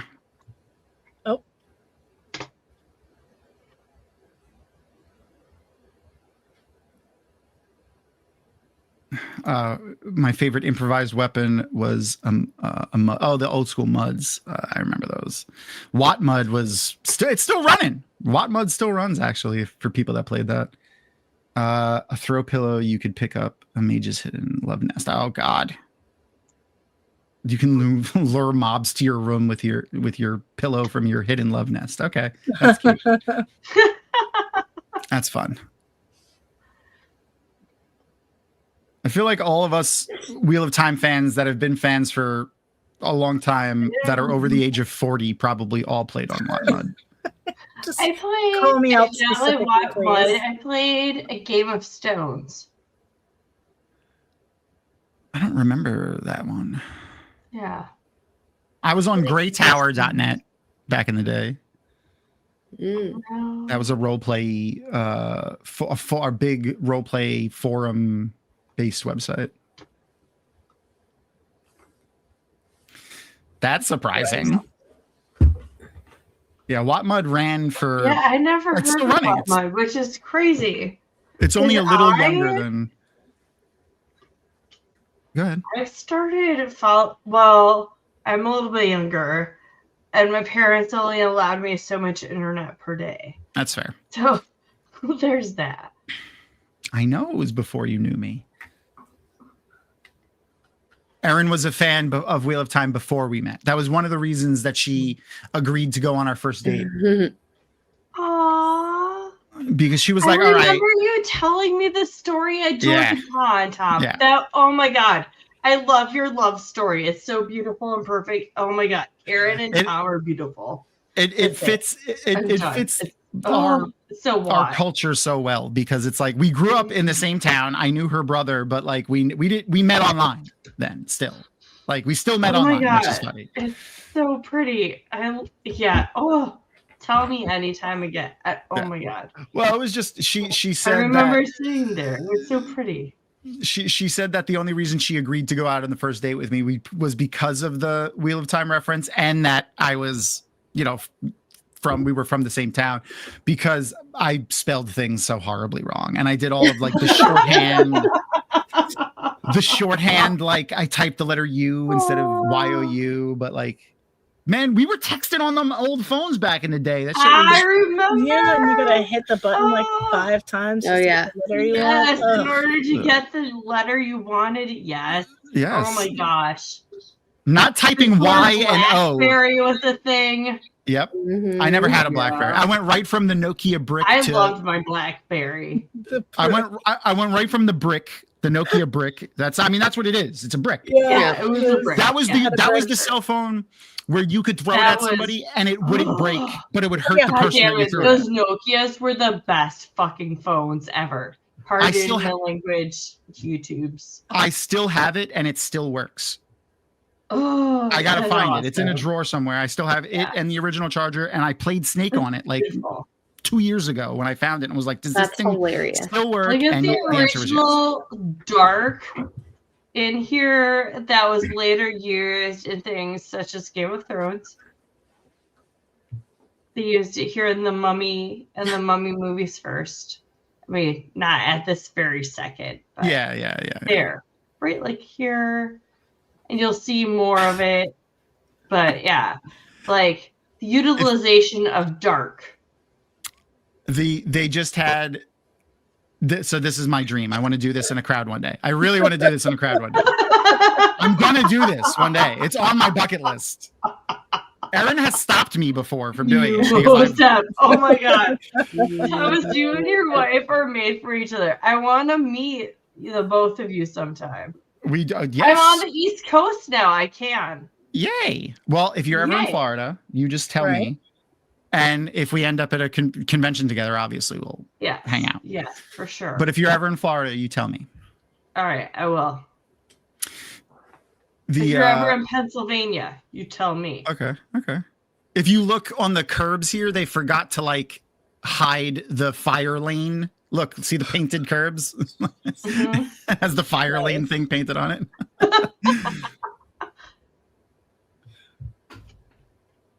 I love this type of. I don't know why I love like the street vendor like esque setting of play. Like I love when they do this, and I really like it. I don't know. Do you like Jumanji? I loved the new one. The new one, yes, it's hilarious. Yes. Oh my god, I love the new one. Oh my god, and they have all this kind of stuff in there. Yeah. The Jack Black is the saving grace of that, and shit, what's her name? Amy Pond. Yes, her, the one who is also a Marvel lady. Yeah, Nebula. Yes. I can't remember her real name, but I got Amy Pond and Nebula, and what's her, and then whatever her name is. Yes, Amy Pond. Oh my god, I see her as that Doctor Who. Karen Gillan. Yeah, I love her. Oh, she's my favorite. She's my favorite. Yes. Amy Pond's probably also a sexual awakening for a lot of people. God damn it. I'm just partial to gingers. I can't help it. Yeah. That's fair. I am a mother of dragons. Noah Garden, you want to rephrase that a little bit, buddy? I think that wasn't your intention. Yeah, no, that's not his intention. Probably Jack Black. Yeah. That's rephrased. Jack Black. I think he means Jack Black. I love Jack Black. I don't know how. I love him. He's so fucking hilarious. Noah Garden truly believe Jack Black. Jack Black. I love Jack Black. I love Tenacious D. Yeah. Oh my god, Tenacious D. Oh my god, what is that song? Her Slowly? I don't remember. I like the tribute to the greatest song ever in the world.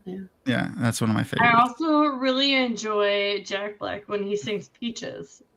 Oh yes. Oh. Yep. Mm-mm. The he made a new movie, and I are very partial to that. Okay.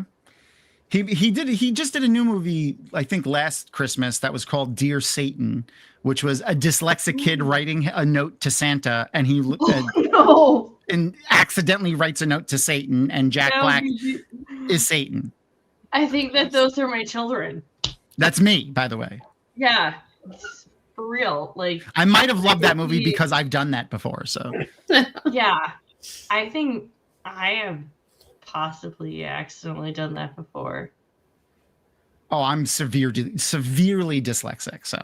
Oh, mine was just lack of attention to detail because of my severe ADHD. So. Also 100% possible. Yeah.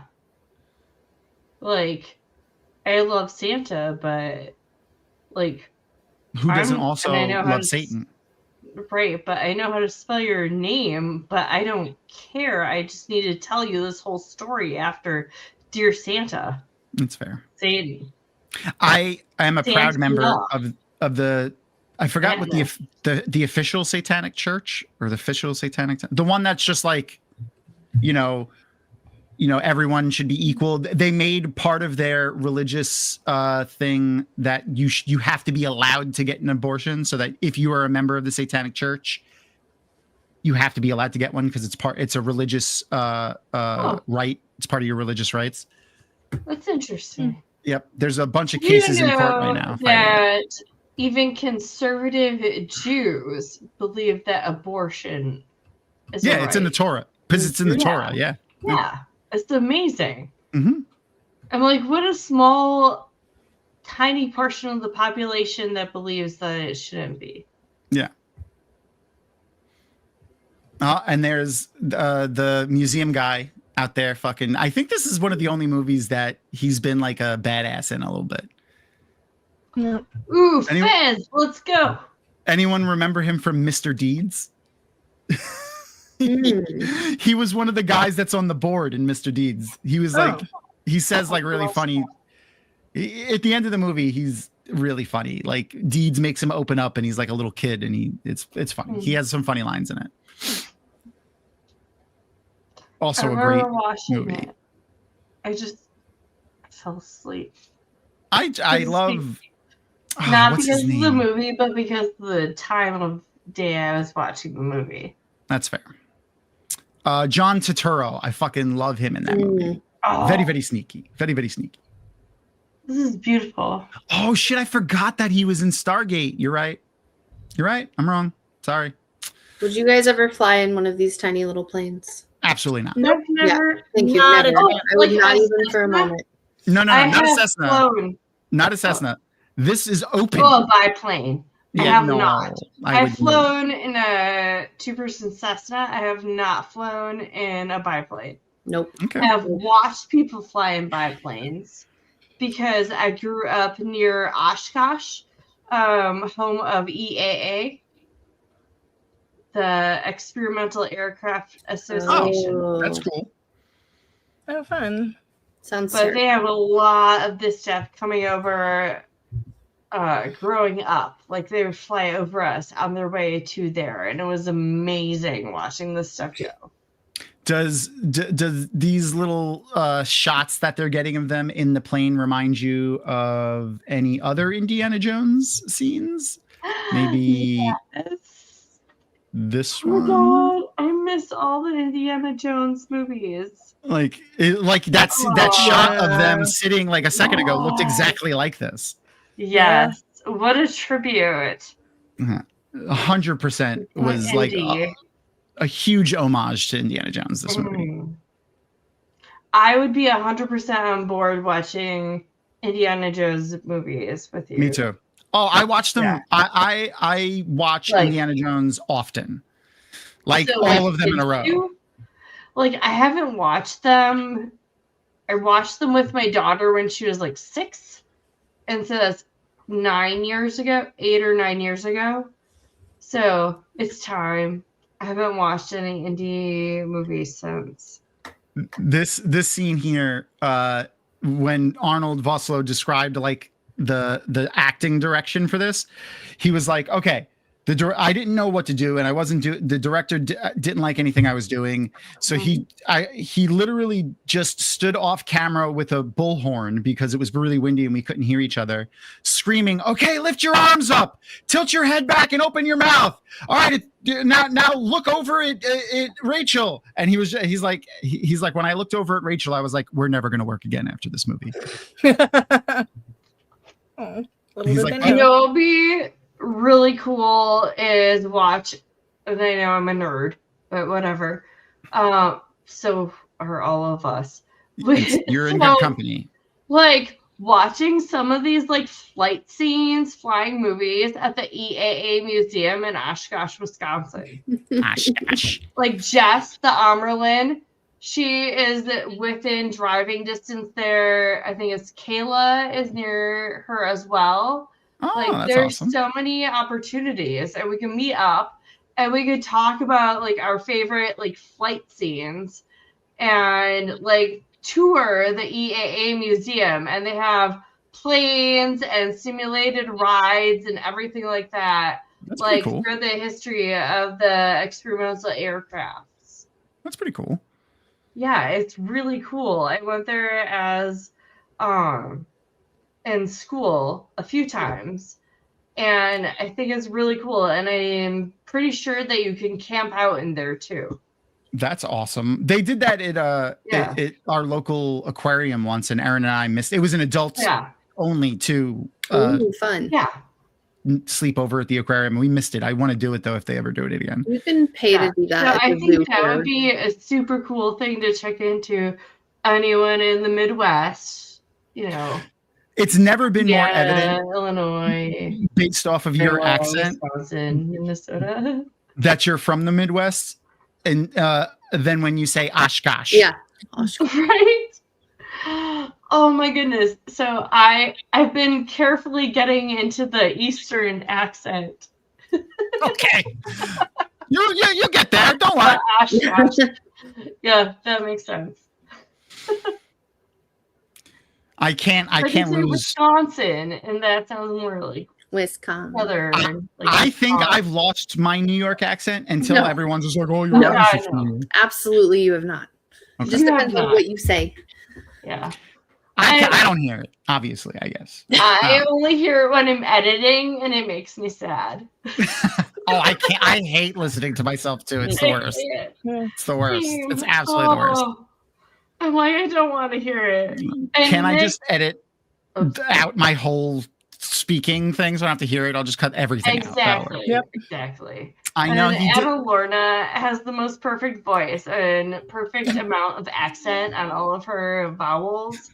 And I'm like, I Just the want to vowels, more though. like you. Just the vowels. Yep. All No of them. consonants for you. Well, No. I'm just gonna No. speak in vowels from now on. I just like her moans. Ooh. Ooh. Hey. She's got a whole file of Adelorna sounds that she's saved just for Perhaps. just for personal use. Girl, I have been editing for a very long time. Fair enough. He did die doing the two things he loved: being drunk Yeah. and flying a plane. So Yes. specifically at the same time. Who wouldn't want to die on his face? Very true. That is like, especially if I had to edit myself doing time to roll the dice as in my Ogier voice. Like, no, I would, if I had to hear that back at myself, I'd want to punch myself in the face until I couldn't hear anymore.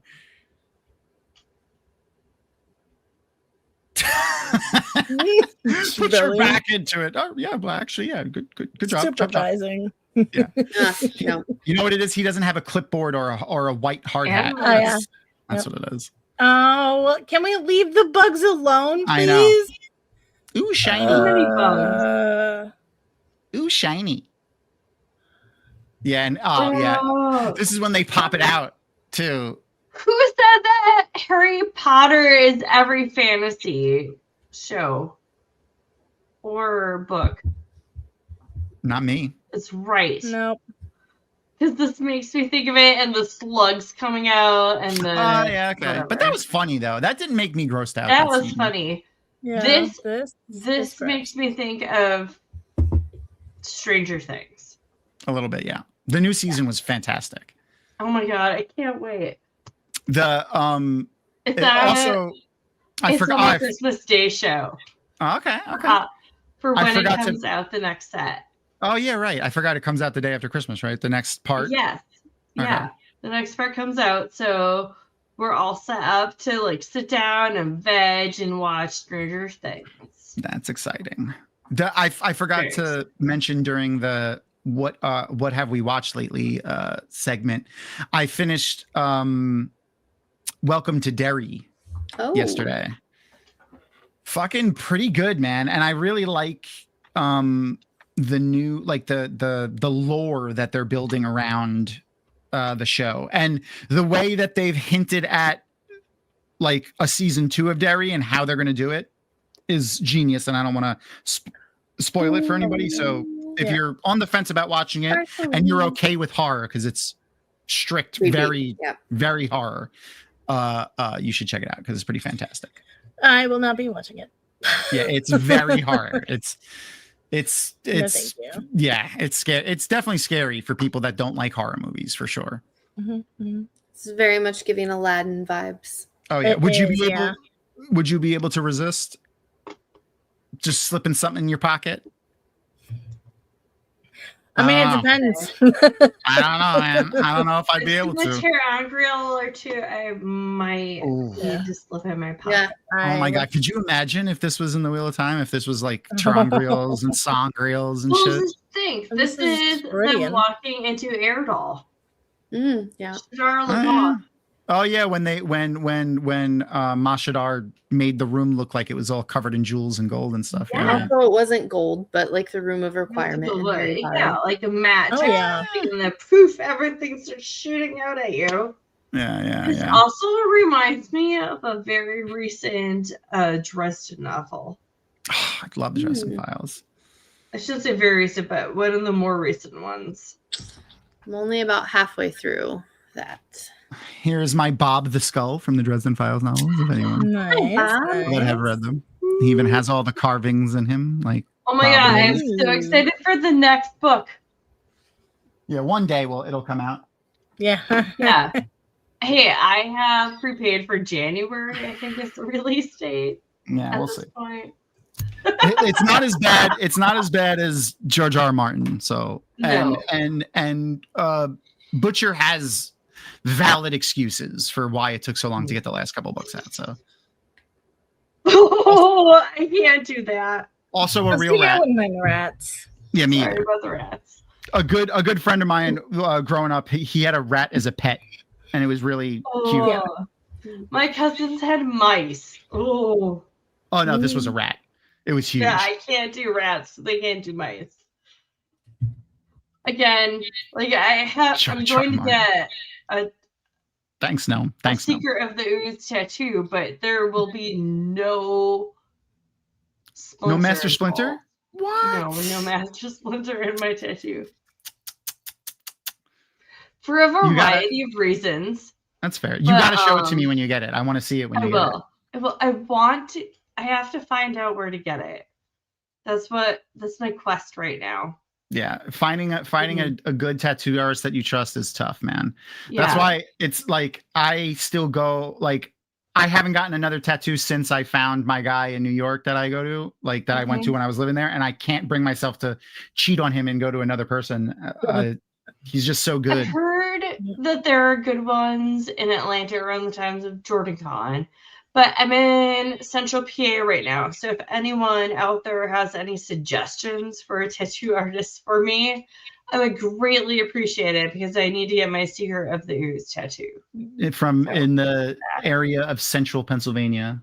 Yeah, Central Pennsylvania, United States. Yeah, my guy was actually a friend of mine's younger brother that I went to high school with.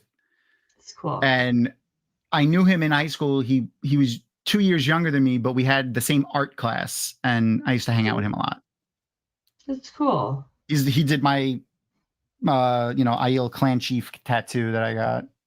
I love that. Yeah. Which, for anyone that's curious, I got, and is. I asked Maria Simmons specifically if she can give me a description that Robert Jordan would approve of the clan chief tattoo. And then that is the description I gave to my tattoo artist.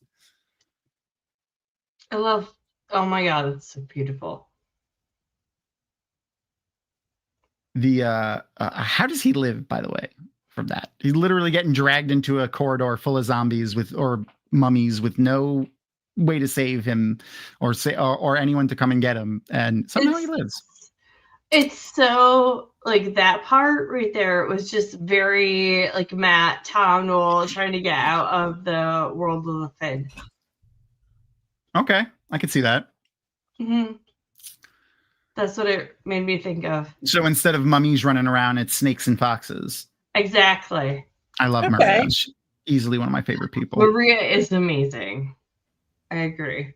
She was great when we did Wada. Oh, speaking of Wada Holiday, I do have an image for that. We sent a huge congratulation out to. Oh, why did that happen? I don't know why the mistletoe is in the middle of the picture there. We put out a big congratulations to Rob, and the picture did not have the mistletoe hanging over his face on the one that we put out. There it is. Mm. I don't know why I even saved that version. I was like, I put the mistletoe in it, but I tied it to one of the letters and hung it over his head. That's awesome. He raised over 5,000 pounds, which is over $6,000 for charity, and a lot of work that he put in. Obviously, all the content creators also put in who do time slots, but Rob really bends over backwards with the effort that he puts into that. So Just got to Yeah. make sure he gets a lot of love. How many years has that been going on now? I know North Five or Harbor six? has been part of it since we've started. Leia would probably know. It's 5 or 6, I want to say. Leah, how many years has this been going? So There you go, 6. 6. Thanks, Stoma Garden. And Noman Garden probably will also know. Yeah, thank you. That's awesome. Yeah, because this was our 4th year. That's awesome. Well, anyway, I brought that up because Maria was on the Twatcast Twat Purdy with me, and she always does the Twatcast slot and is always on all the Twatcast panels because she loves those guys, which it means just she has good taste on top of everything else. And it was a ton of fun hanging out with her. And Alan Romanchik sent in a bunch of videos, which were also just awesome. Like he made like a 6-minute movie that is like I don't even know, it's like a slam poetry thing. It was weird and awesome and very Alan. And if you haven't seen it, I think Twatcast put it up on their YouTube channel. You should go check it out. Joe from the Button Factory. Oh my god. We had such a long conversation with him about him being Joe from the Button Factory. It was hilarious. Could you just not remember what it was from, or is that just Oh like no, your he kept guys' saying that headcanon? he didn't know what we were talking about. Yeah, Didn't know what we were talking yeah. about. And he's like, but I do work at a button factory. Yeah. And we're like, no, you don't. And he's, yeah, I do. And He is the his most boyfriend- deadpan fucking person. Oh my god, Oh, yeah, it was for the sure, best, 100%. the was best great. time. Oh my gosh. Oh yeah, he will I've seen him convince people of things because he's so Yeah. deadpan. Yeah. 100%. 100%. Yeah. He's really good at that. And then his wife was like, I've not ever heard of this thing before either. So I don't, but yeah, That was what tipped you off. A whole thing. Yeah, Oh my god, it was amazing. But she played it really well. She I've heard of Joe, who works at a button factory. Yeah, they're a good team. They're definitely a good team. Oh my god, the hilarity with us and Reese from Black Tower Podcast, and Joe and his wife was just freaking hilarious. It was Hilarious. oh my god. Reese and her beau, Reese, and actually our other guest who couldn't make it tonight, London River, came over to my house actually when they did the Amazon preview for season 3 when we watched it all live That's on the awesome. thing. Yeah, They are engaged now. I know, it's exciting. That's awesome. Very exciting. Make sure to go excited wish. for her. Oh yeah, make sure to go wish Reese congratulations over on the social medias on that, and also make sure to congratulate London River because she recently she finished her last college course and she's going to start going to law school soon here. Nice. That's pretty awesome. She's been studying for her LSATs. Like that woman, like if she were to run, I would vote for her. I'd vote for her. Whatever. 100%. If you don't follow London River over on Twitter, if you still are on Twitter or on Instagram, she has the most genuine and absolute insight into humanity that I have ever witnessed. But I just want to point out, just in case anyone does look at it, the Twitter is definitely 18 plus. Yes. Please 100%. remember. Yes. Yeah. The Instagram is fine look for up everybody. on your work stuff. Yeah. You can look it up on Instagram. That's safe. Yeah. But only on Instagram. If you look at it on Twitter. Yeah.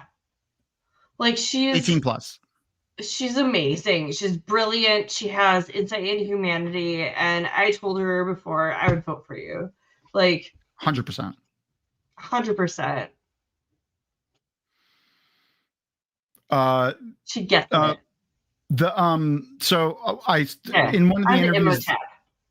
In one of the interviews that I saw with Rachel Weisz, that was recent actually, She was talking about, so her and Anoxina Moon are fighting here, like in the background. They're like, fighting all over the place. But in the second movie, in the beginning, we see a flashback of Anoxina Moon and the Pharaoh's daughter, who is played by Rachel Weisz, and they try to like shoehorn in that they're related and like ancestors. I don't know. That was a dumb thing. But the fight scene between the two of them, they're fighting with sais, by the way, also a little Ninja Turtle reference. They actually did that fight scene. Even the parts where they're wearing masks, that is them in the masks too. I loved that fight scene. Like, it was really good. The rest of it was kind of take it or leave it with their related thing, but the fight scene was amazing. Yeah, the whole thing that they tried to shoehorn in, where it's like he's a descendant of whatever with the tattoo, and like he's always been like he's the chosen one, and then made her the daughter of the pharaoh. And it was just, I was like, all right, come on. Why can't they just be tomb hunters that just happened in this thing like they were in the first movie? It was good enough for the first movie. Yep. Oh no, my cat cam died. I think my phone died. That's what it was. Even though it's plugged in. Oh. This one, like that CG wasn't too bad. Not horrible. Yeah. Yeah. The getting dragged to hell wasn't the worst. And it doesn't take him. It just takes like his supernaturalness, I guess. Okay. So she watched the majority of the movie and she said she did like it, but now she has to watch the end. But as Crystal mentioned, she might have to run away to mom, and her son did wake up, so she had to run away to mom. Okay. So she says she loves all of you guys, and she promises that she'll finish the movie, and if she can, she'll pop in chat before we end tonight. Okay. Ah, there she is. Welcome back, friend. Hello again. He does get killed in pretty horrible ways. Yeah. Both in this movie and at the end of the other movie, he gets literally dragged into the underworld, like in part 2 or whatever. Yeah. He should be Billy Zane. I like him as emo-tep. I mean, Billy Zane would have just, if it was a comedy, I could see it. If it was a comedy, I could see it. Billy Zane was amazing in Titanic. He was. And I always confuse him. I don't know if anyone else does this, but I always think he was the guy in The Rocketeer too. Oh my God. I almost forgot about that movie. I loved that movie. It's one of my favorite movies. And I was like, oh yeah, Billy Zane is in that too. It's not Billy Zane. It is another guy named Billy, but he's not Billy Zane. It wasn't him. No. Not Underwood. Now, Billy Campbell is his name. He hasn't done a lot, that guy. He looked a lot like Billy Zane when he was young, I guess. I don't know. Yes. Or to me, he did. Let me get a picture of him. I remember reading him. You guys can tell me. Reading about it in my Mouseketeer magazine. Or whatever it was that my mom used to get. Like, we used to get the Disney Channel magazine, and it had this whole thing about the Rocketeer on there. Yeah. I loved that. The old school Mickey Mouse Club stuff. Yes. I used to watch the shit out of that when I was a little kid. Oh my God, yes. And he kind of looks like, I guess looking at it now, I haven't watched it in forever. Oh, look, Daniel Day-Lewis, though. I didn't realize he was in that. Huh. That's awesome. But the Rocketeer, yeah, I didn't. Oh wait, no, that's not Daniel Day-Lewis, is it? It looks like him. No, it's Timothy Dalton. It's another guy. See, what? It does look like Daniel Day-Lewis, though, doesn't it? It does. In that small picture. No, he was the guy that was in another one of the Shaun of the Dead movies. The cop movie. Hot Fuzz? Hot Fuzz. He was in that. He was the mayor of the town or whatever in that movie. Hot Fuzz is amazing. I loved Hot Fuzz too. Yeah. I also like Ted or whatever. No, it wasn't Ted. The one with the alien. It's just a name. Isn't it? I don't know. That one I don't remember. I don't really remember it either. Sigourney Weaver was at the end of it though, and I loved it. Sigourney Weaver is amazing. At least I'm not the only one. The bugs. At least I'm not the only one. Oh, you're not. I loved Penny Dreadful. Loved Penny Dreadful. Okay. I wish they did more of Penny Dreadful. Yeah. At least we don't really see it, I think, because the torch goes out, if I remember correctly. I think so. I hope so. Timothy Dalton is such a good bad guy. So He I've really been is. watching 1923. Oh yeah, right. He is the banker on there, and oh, he's so good at being bad. 1923. That's all. Yes. Mhm. Oh my god. So good at being bad. Oh, all right. So this scene triggers me a little bit because Yeah. I was buried alive at work in sand. Oh, And where? In sand. Sand.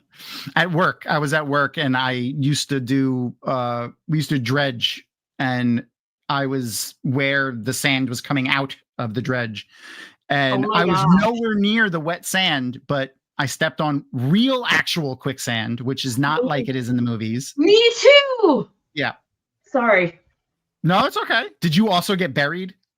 Like I underneath? didn't get buried. Okay. It's my dad rescued me and I lost my shoes. And I know it's not the same. I would have but, too. like, I would have too. there was well that was being dug, and there was like I started sinking at Halloween. I was trick-or-treating and I was walking across the lawns and I started sinking into the ground, and like I was up to like my calves, and my dad came and he like grabbed me like fast out of there and whisked me away from That's good. like sinking down into the sand. It was terrifying. And then he went back and tried looking for my shoes because he's amazing. Because he's your dad. Exactly. And Yeah. that's what dads do. But I'm like, no, Dad, they're gone. They're gone. Yeah. So what?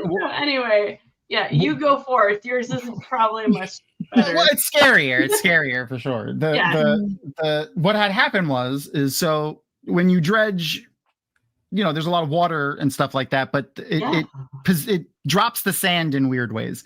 And real quicksand isn't like you slowly sink. That doesn't happen. You just fall into there's a hole, and the sand hasn't collapsed into the hole. And when you stand on it, you force the sand to collapse into the hole.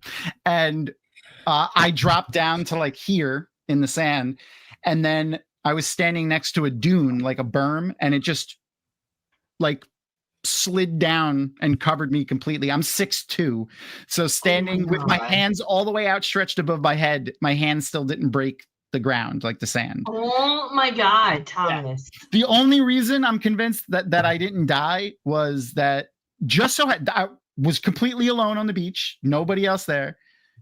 But a guy that lived in a house that was right on the beach happened to be on his deck when that happened to me, and he came running out, and I was holding a shovel. He grabbed the shovel and was able to like get me out a little bit so that my head was out, and then helped to dig me. It took me like 20 minutes to get out of the hole.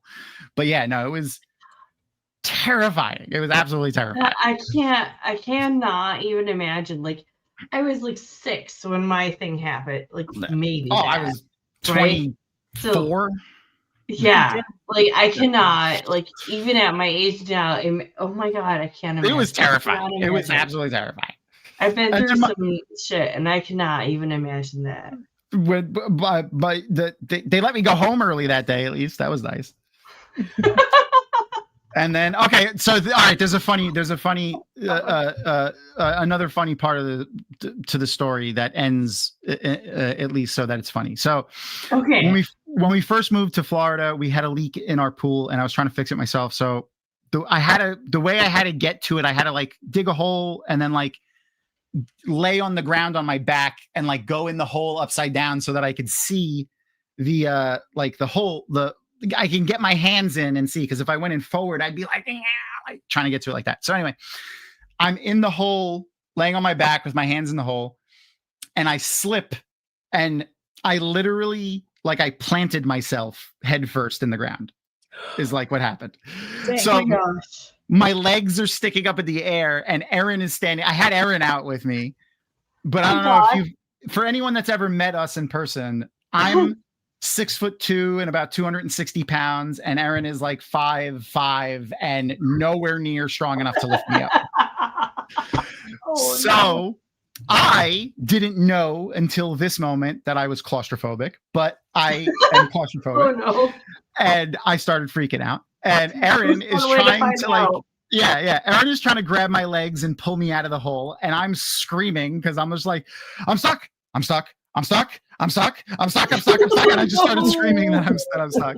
And, and she couldn't grab my legs because I was kicking my feet constantly, trying to like jump at it. I wish it was on camera. Like I wish we had a camera in our backyard or something.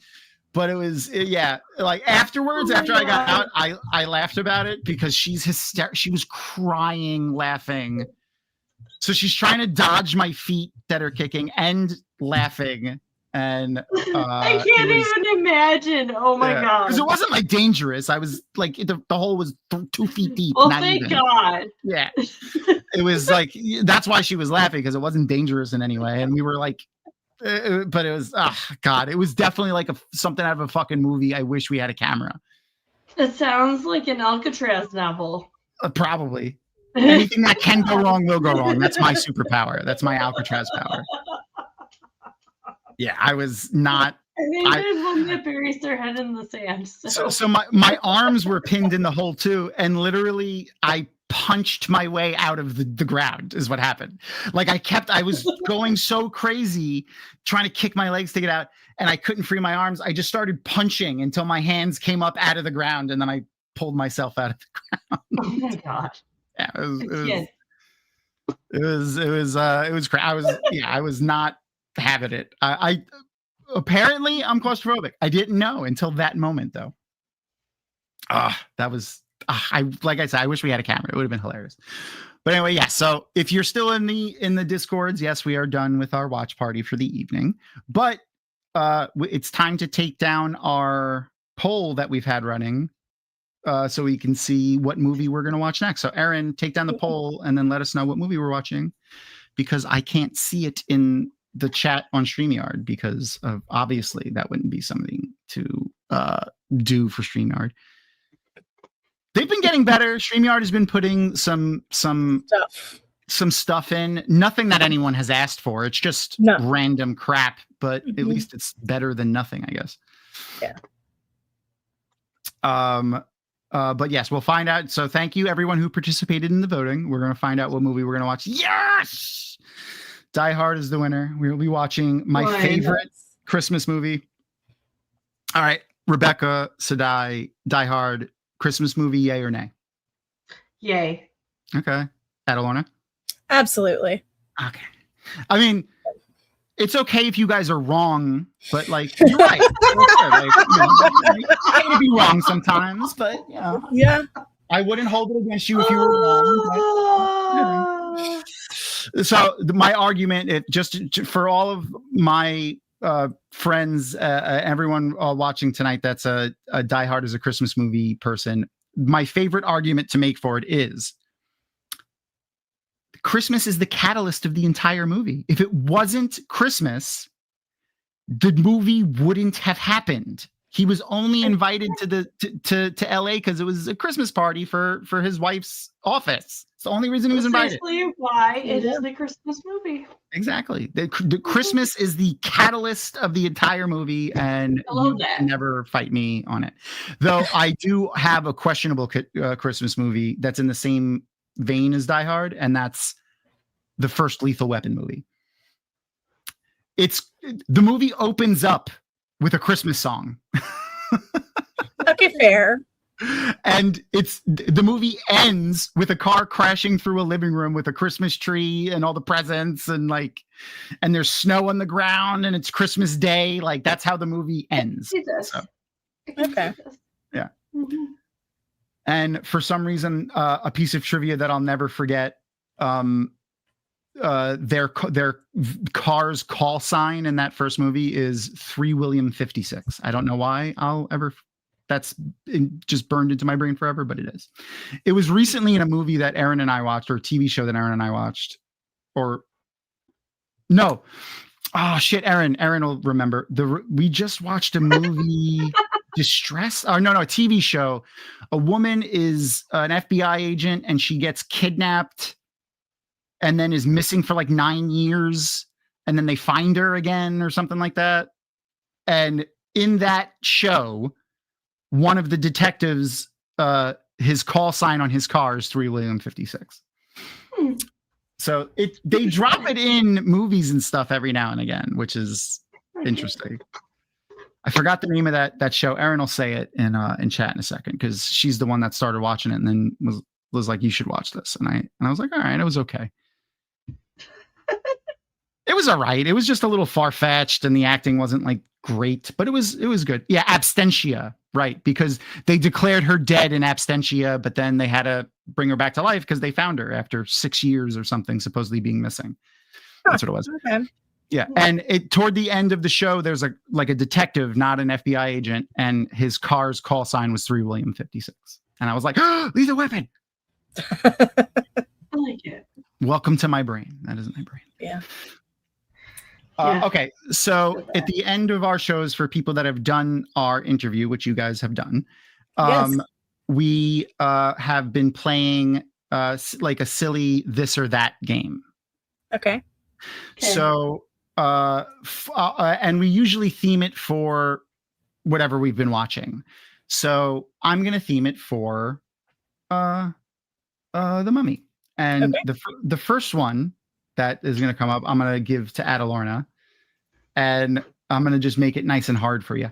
Yeah. Thanks. And it's going to be, hold on. I want to remember his name correctly so that I say it right. Okay. All right. There it is. Oded Feher or Brendan Fraser, specifically from this movie. Oh, dead. Hands down. Just There's no question. Okay. The hair. Yep. All right. You like that shaggy black curly hair? The tall, dark, and handsome with the yes. With the facial tattoos? Absolutely. 100%. Okay. Evie's brother there in the background, or the chiseled jaw cowboy American guy for Rebecca Sadai. Which one's the tall one? The tall one that's just behind Evie. Yeah, I like him. Okay. You know what though? The brother was funny. I would have at least he would have been funny. That's fair. He's a con man though, so like as long as you have to be like, yeah, you wouldn't really want to trust him, but at least you'd go on interesting escapades though, you know. Yeah, that's true. He's got a Matt vibe. Jonathan was his name. Thank you. Yeah. I forgot that his name was Jonathan. Okay.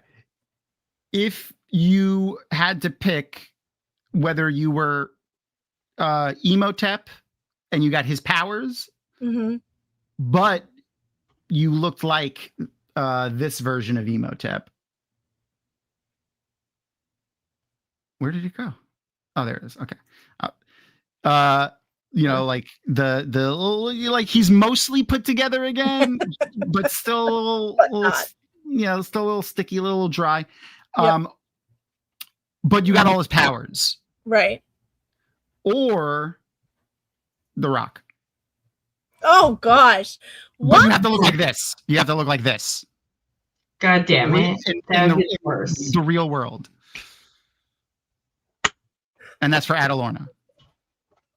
That's called a really long walk off a short pier, is what that's called. At least if you looked like this, you would be like scary. Yeah, I guess emo-tep. Yeah, I don't want to look like whatever the hell that was with The Rock. That was I don't awful. even know. But horrible. Like plastic, but also I don't know. Your face is literally 2-dimensional. Yeah. It's flat. What? It were like reinvigorated. Technologically, like re-enhanced and like done better. My favorite part about it was mask, it's fine. Brendan Fraser and The Rock never met each other until the red carpet for that movie, and some of the visual effects artists were there. And they made it a point to go to The Rock and say, we're so sorry. They did not give us enough time to do it. Like they were like, you have a week to render this. And we were like, we need so much more time than that. And this was the best we could do. No thanks. If you look it up, tech releases be tech releases. it's true. It's true. Brendan Fraser and The Rock did I forgot what they call them. It's one of those like interviews where it's like the two celebrities sit across from each other and they like ask each other prepared questions. Firms. Okay. No. That was Zach Galifianakis' thing. I love that fucking thing though. It was amazing. The Obama one is the best one. Matthew McConaughey's was also pretty great. But they just did it. The Rock and Brendan Fraser. They did it like a week ago or something like that. And they talk a lot about The Mummy and also how bad the second one was. Yeah. Again, not a great thing to be your debut Yeah, film that's early appearance. Ubisoft is what that is. Yep. Yes. The first Dragon Age Origins was better than this. Yeah, it was. Yeah, Oh at my least gosh. Yeah, it was. Oh no. At least they had depth. Like their face didn't look like it was on a flat plane, you know? Yeah, that's oh man. Crazy. Yeah. Okay. And then no, that's too easy.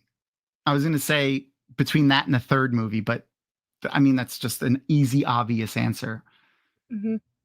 Okay, if you had to pick and this is for both of you, if you guys had to pick a time to like be sent back to, would you rather be sent back to ancient Egypt or like the 1920s when this is set?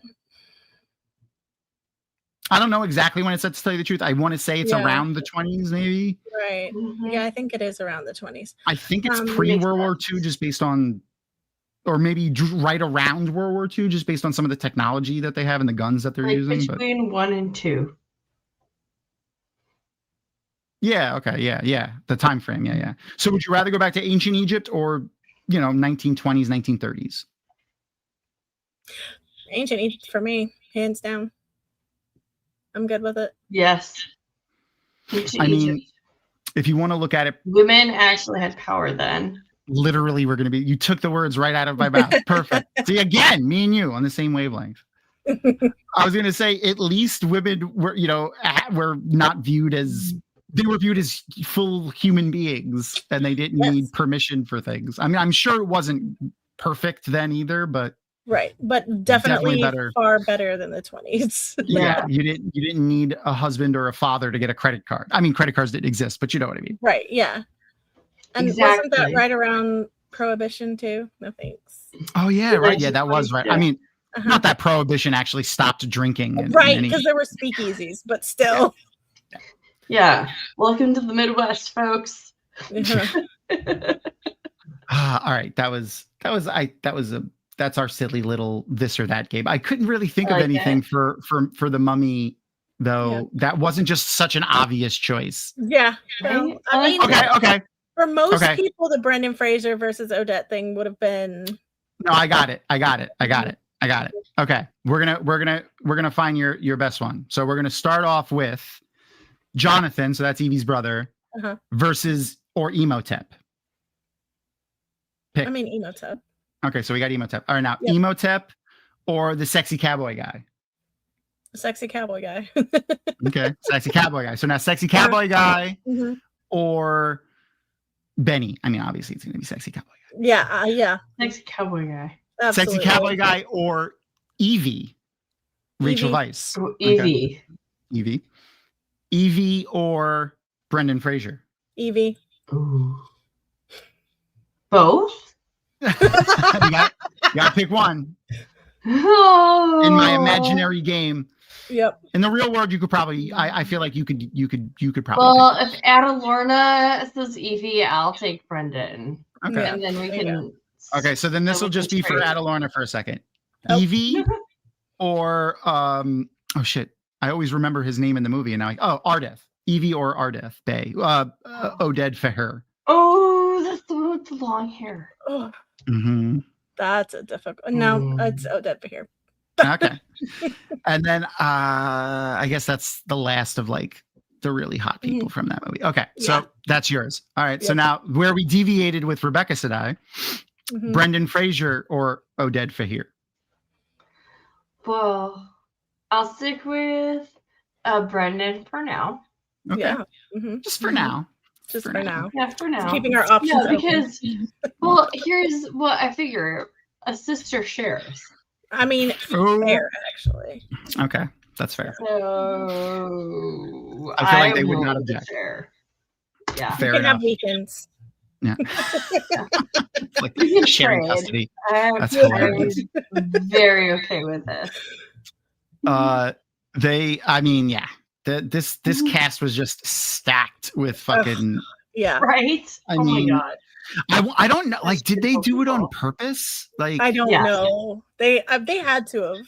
I guess I just feel like it was a happy accident that everyone ended up just being so perfect. Like, but they're all hot in different ways. Like, it's not like they're all.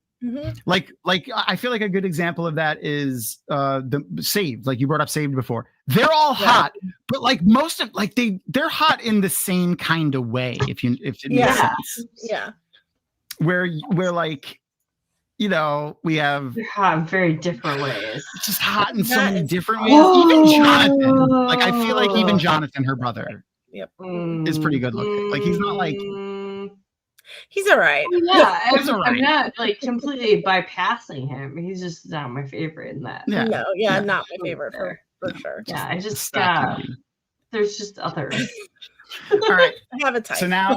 So next week we'll be watching Die Hard. I don't have a graphic prepared because you guys voted for it live, and that's the way we're going to do it for probably next week as well. Because the week after that, which would be, I think, the first week. No, it's still December. So the 29th will also be a movie night, and next week we will also do a live vote for the movie. If anyone has like suggestions for movies to be on the next one, maybe we could do some fun stuff over in Discord with that. Speaking of, there will be a post on the Patreon to help choose the movies for next week's vote. I will make sure that we post that this time. Which is just another little thing that you get to do with the Dragamount Patreon is help influence the content that we create. I always try to, like, when we come up with ideas for things, I try to poll people because like we're making shit for y'all. So like, what do y'all want to see? And then that helps us determine what we're going to make. So that's one thing that we're going to do. Yes, I'm going to bring up the book club thing too. And I have a graphic prepared for that. So the book club, we're going to change the way we format it for next go around. This go around, I made it a little loosey goosey so that people wouldn't feel like they needed to like follow a specific order of things. But I find out that you guys like, rigid, regimented, scheduled things. So we will be a little bit more scheduled with where and when you should be at certain points of the book for the next one.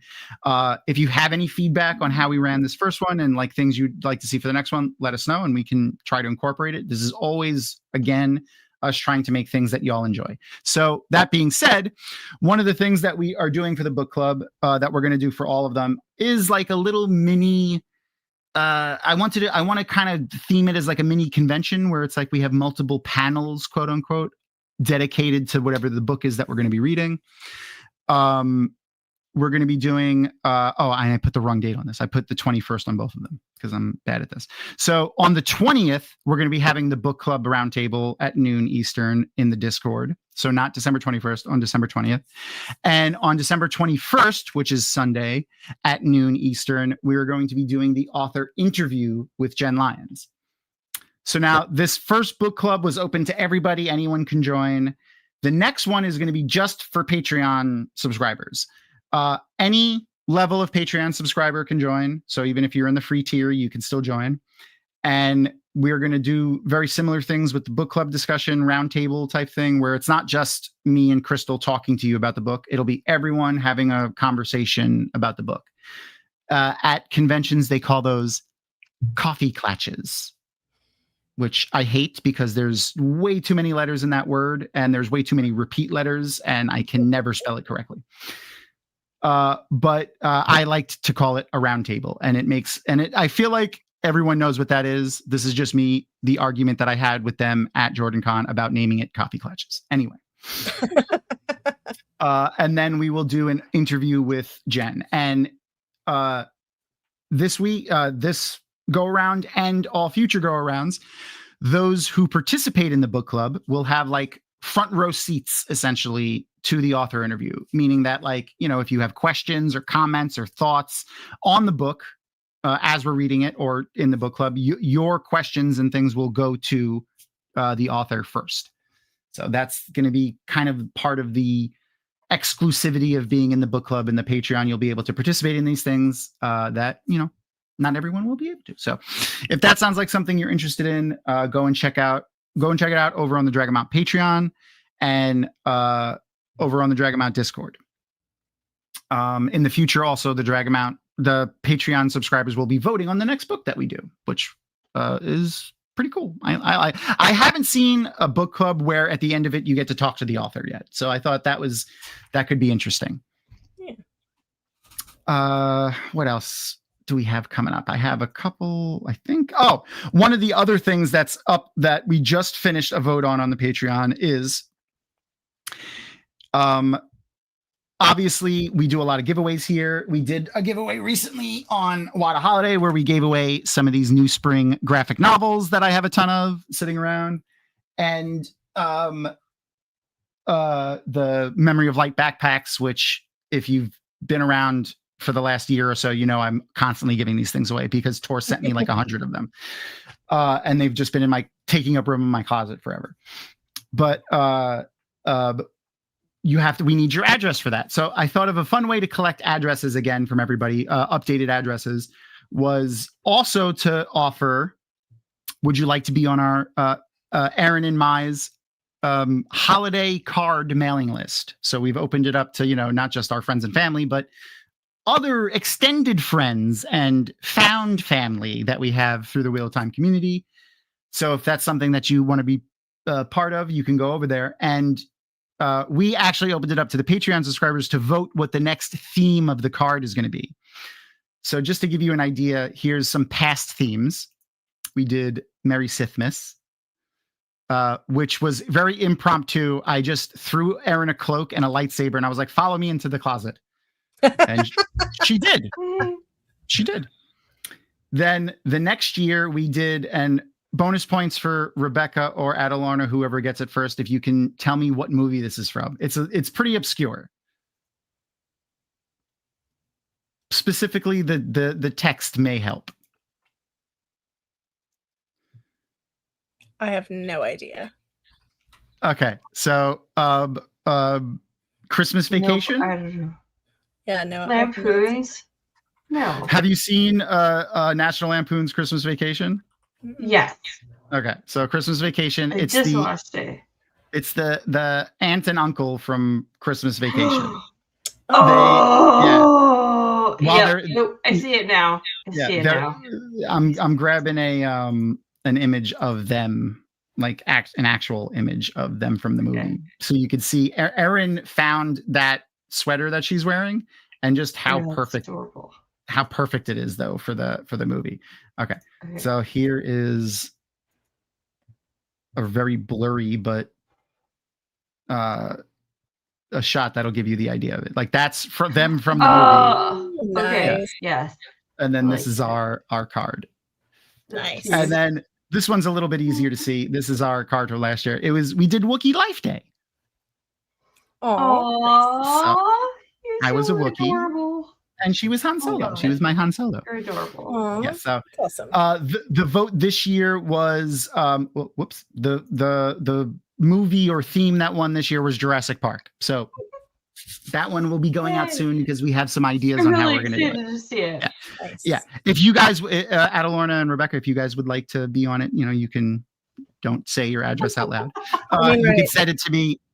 You know, when we're off of the interwebs. Okay. Got it. And I will send you guys. You could be on our holiday card list. But if any of the viewers would like to be on it, go over to the Drag 'em Out Patreon. You could subscribe even for free, and you can get on that. I think that's everything that we have for tonight. All right. Where can the viewers in the audience see y'all next or hear y'all next? We are North Harbor Podcast everywhere. So Yeah. X, We Instagram. went on YouTube. sabbatical Yep, for a we little did go on bit sabbatical due to for a the real little bit, life. but we are coming back. We are coming back with a new format and everything. So we're Yay! excited for it.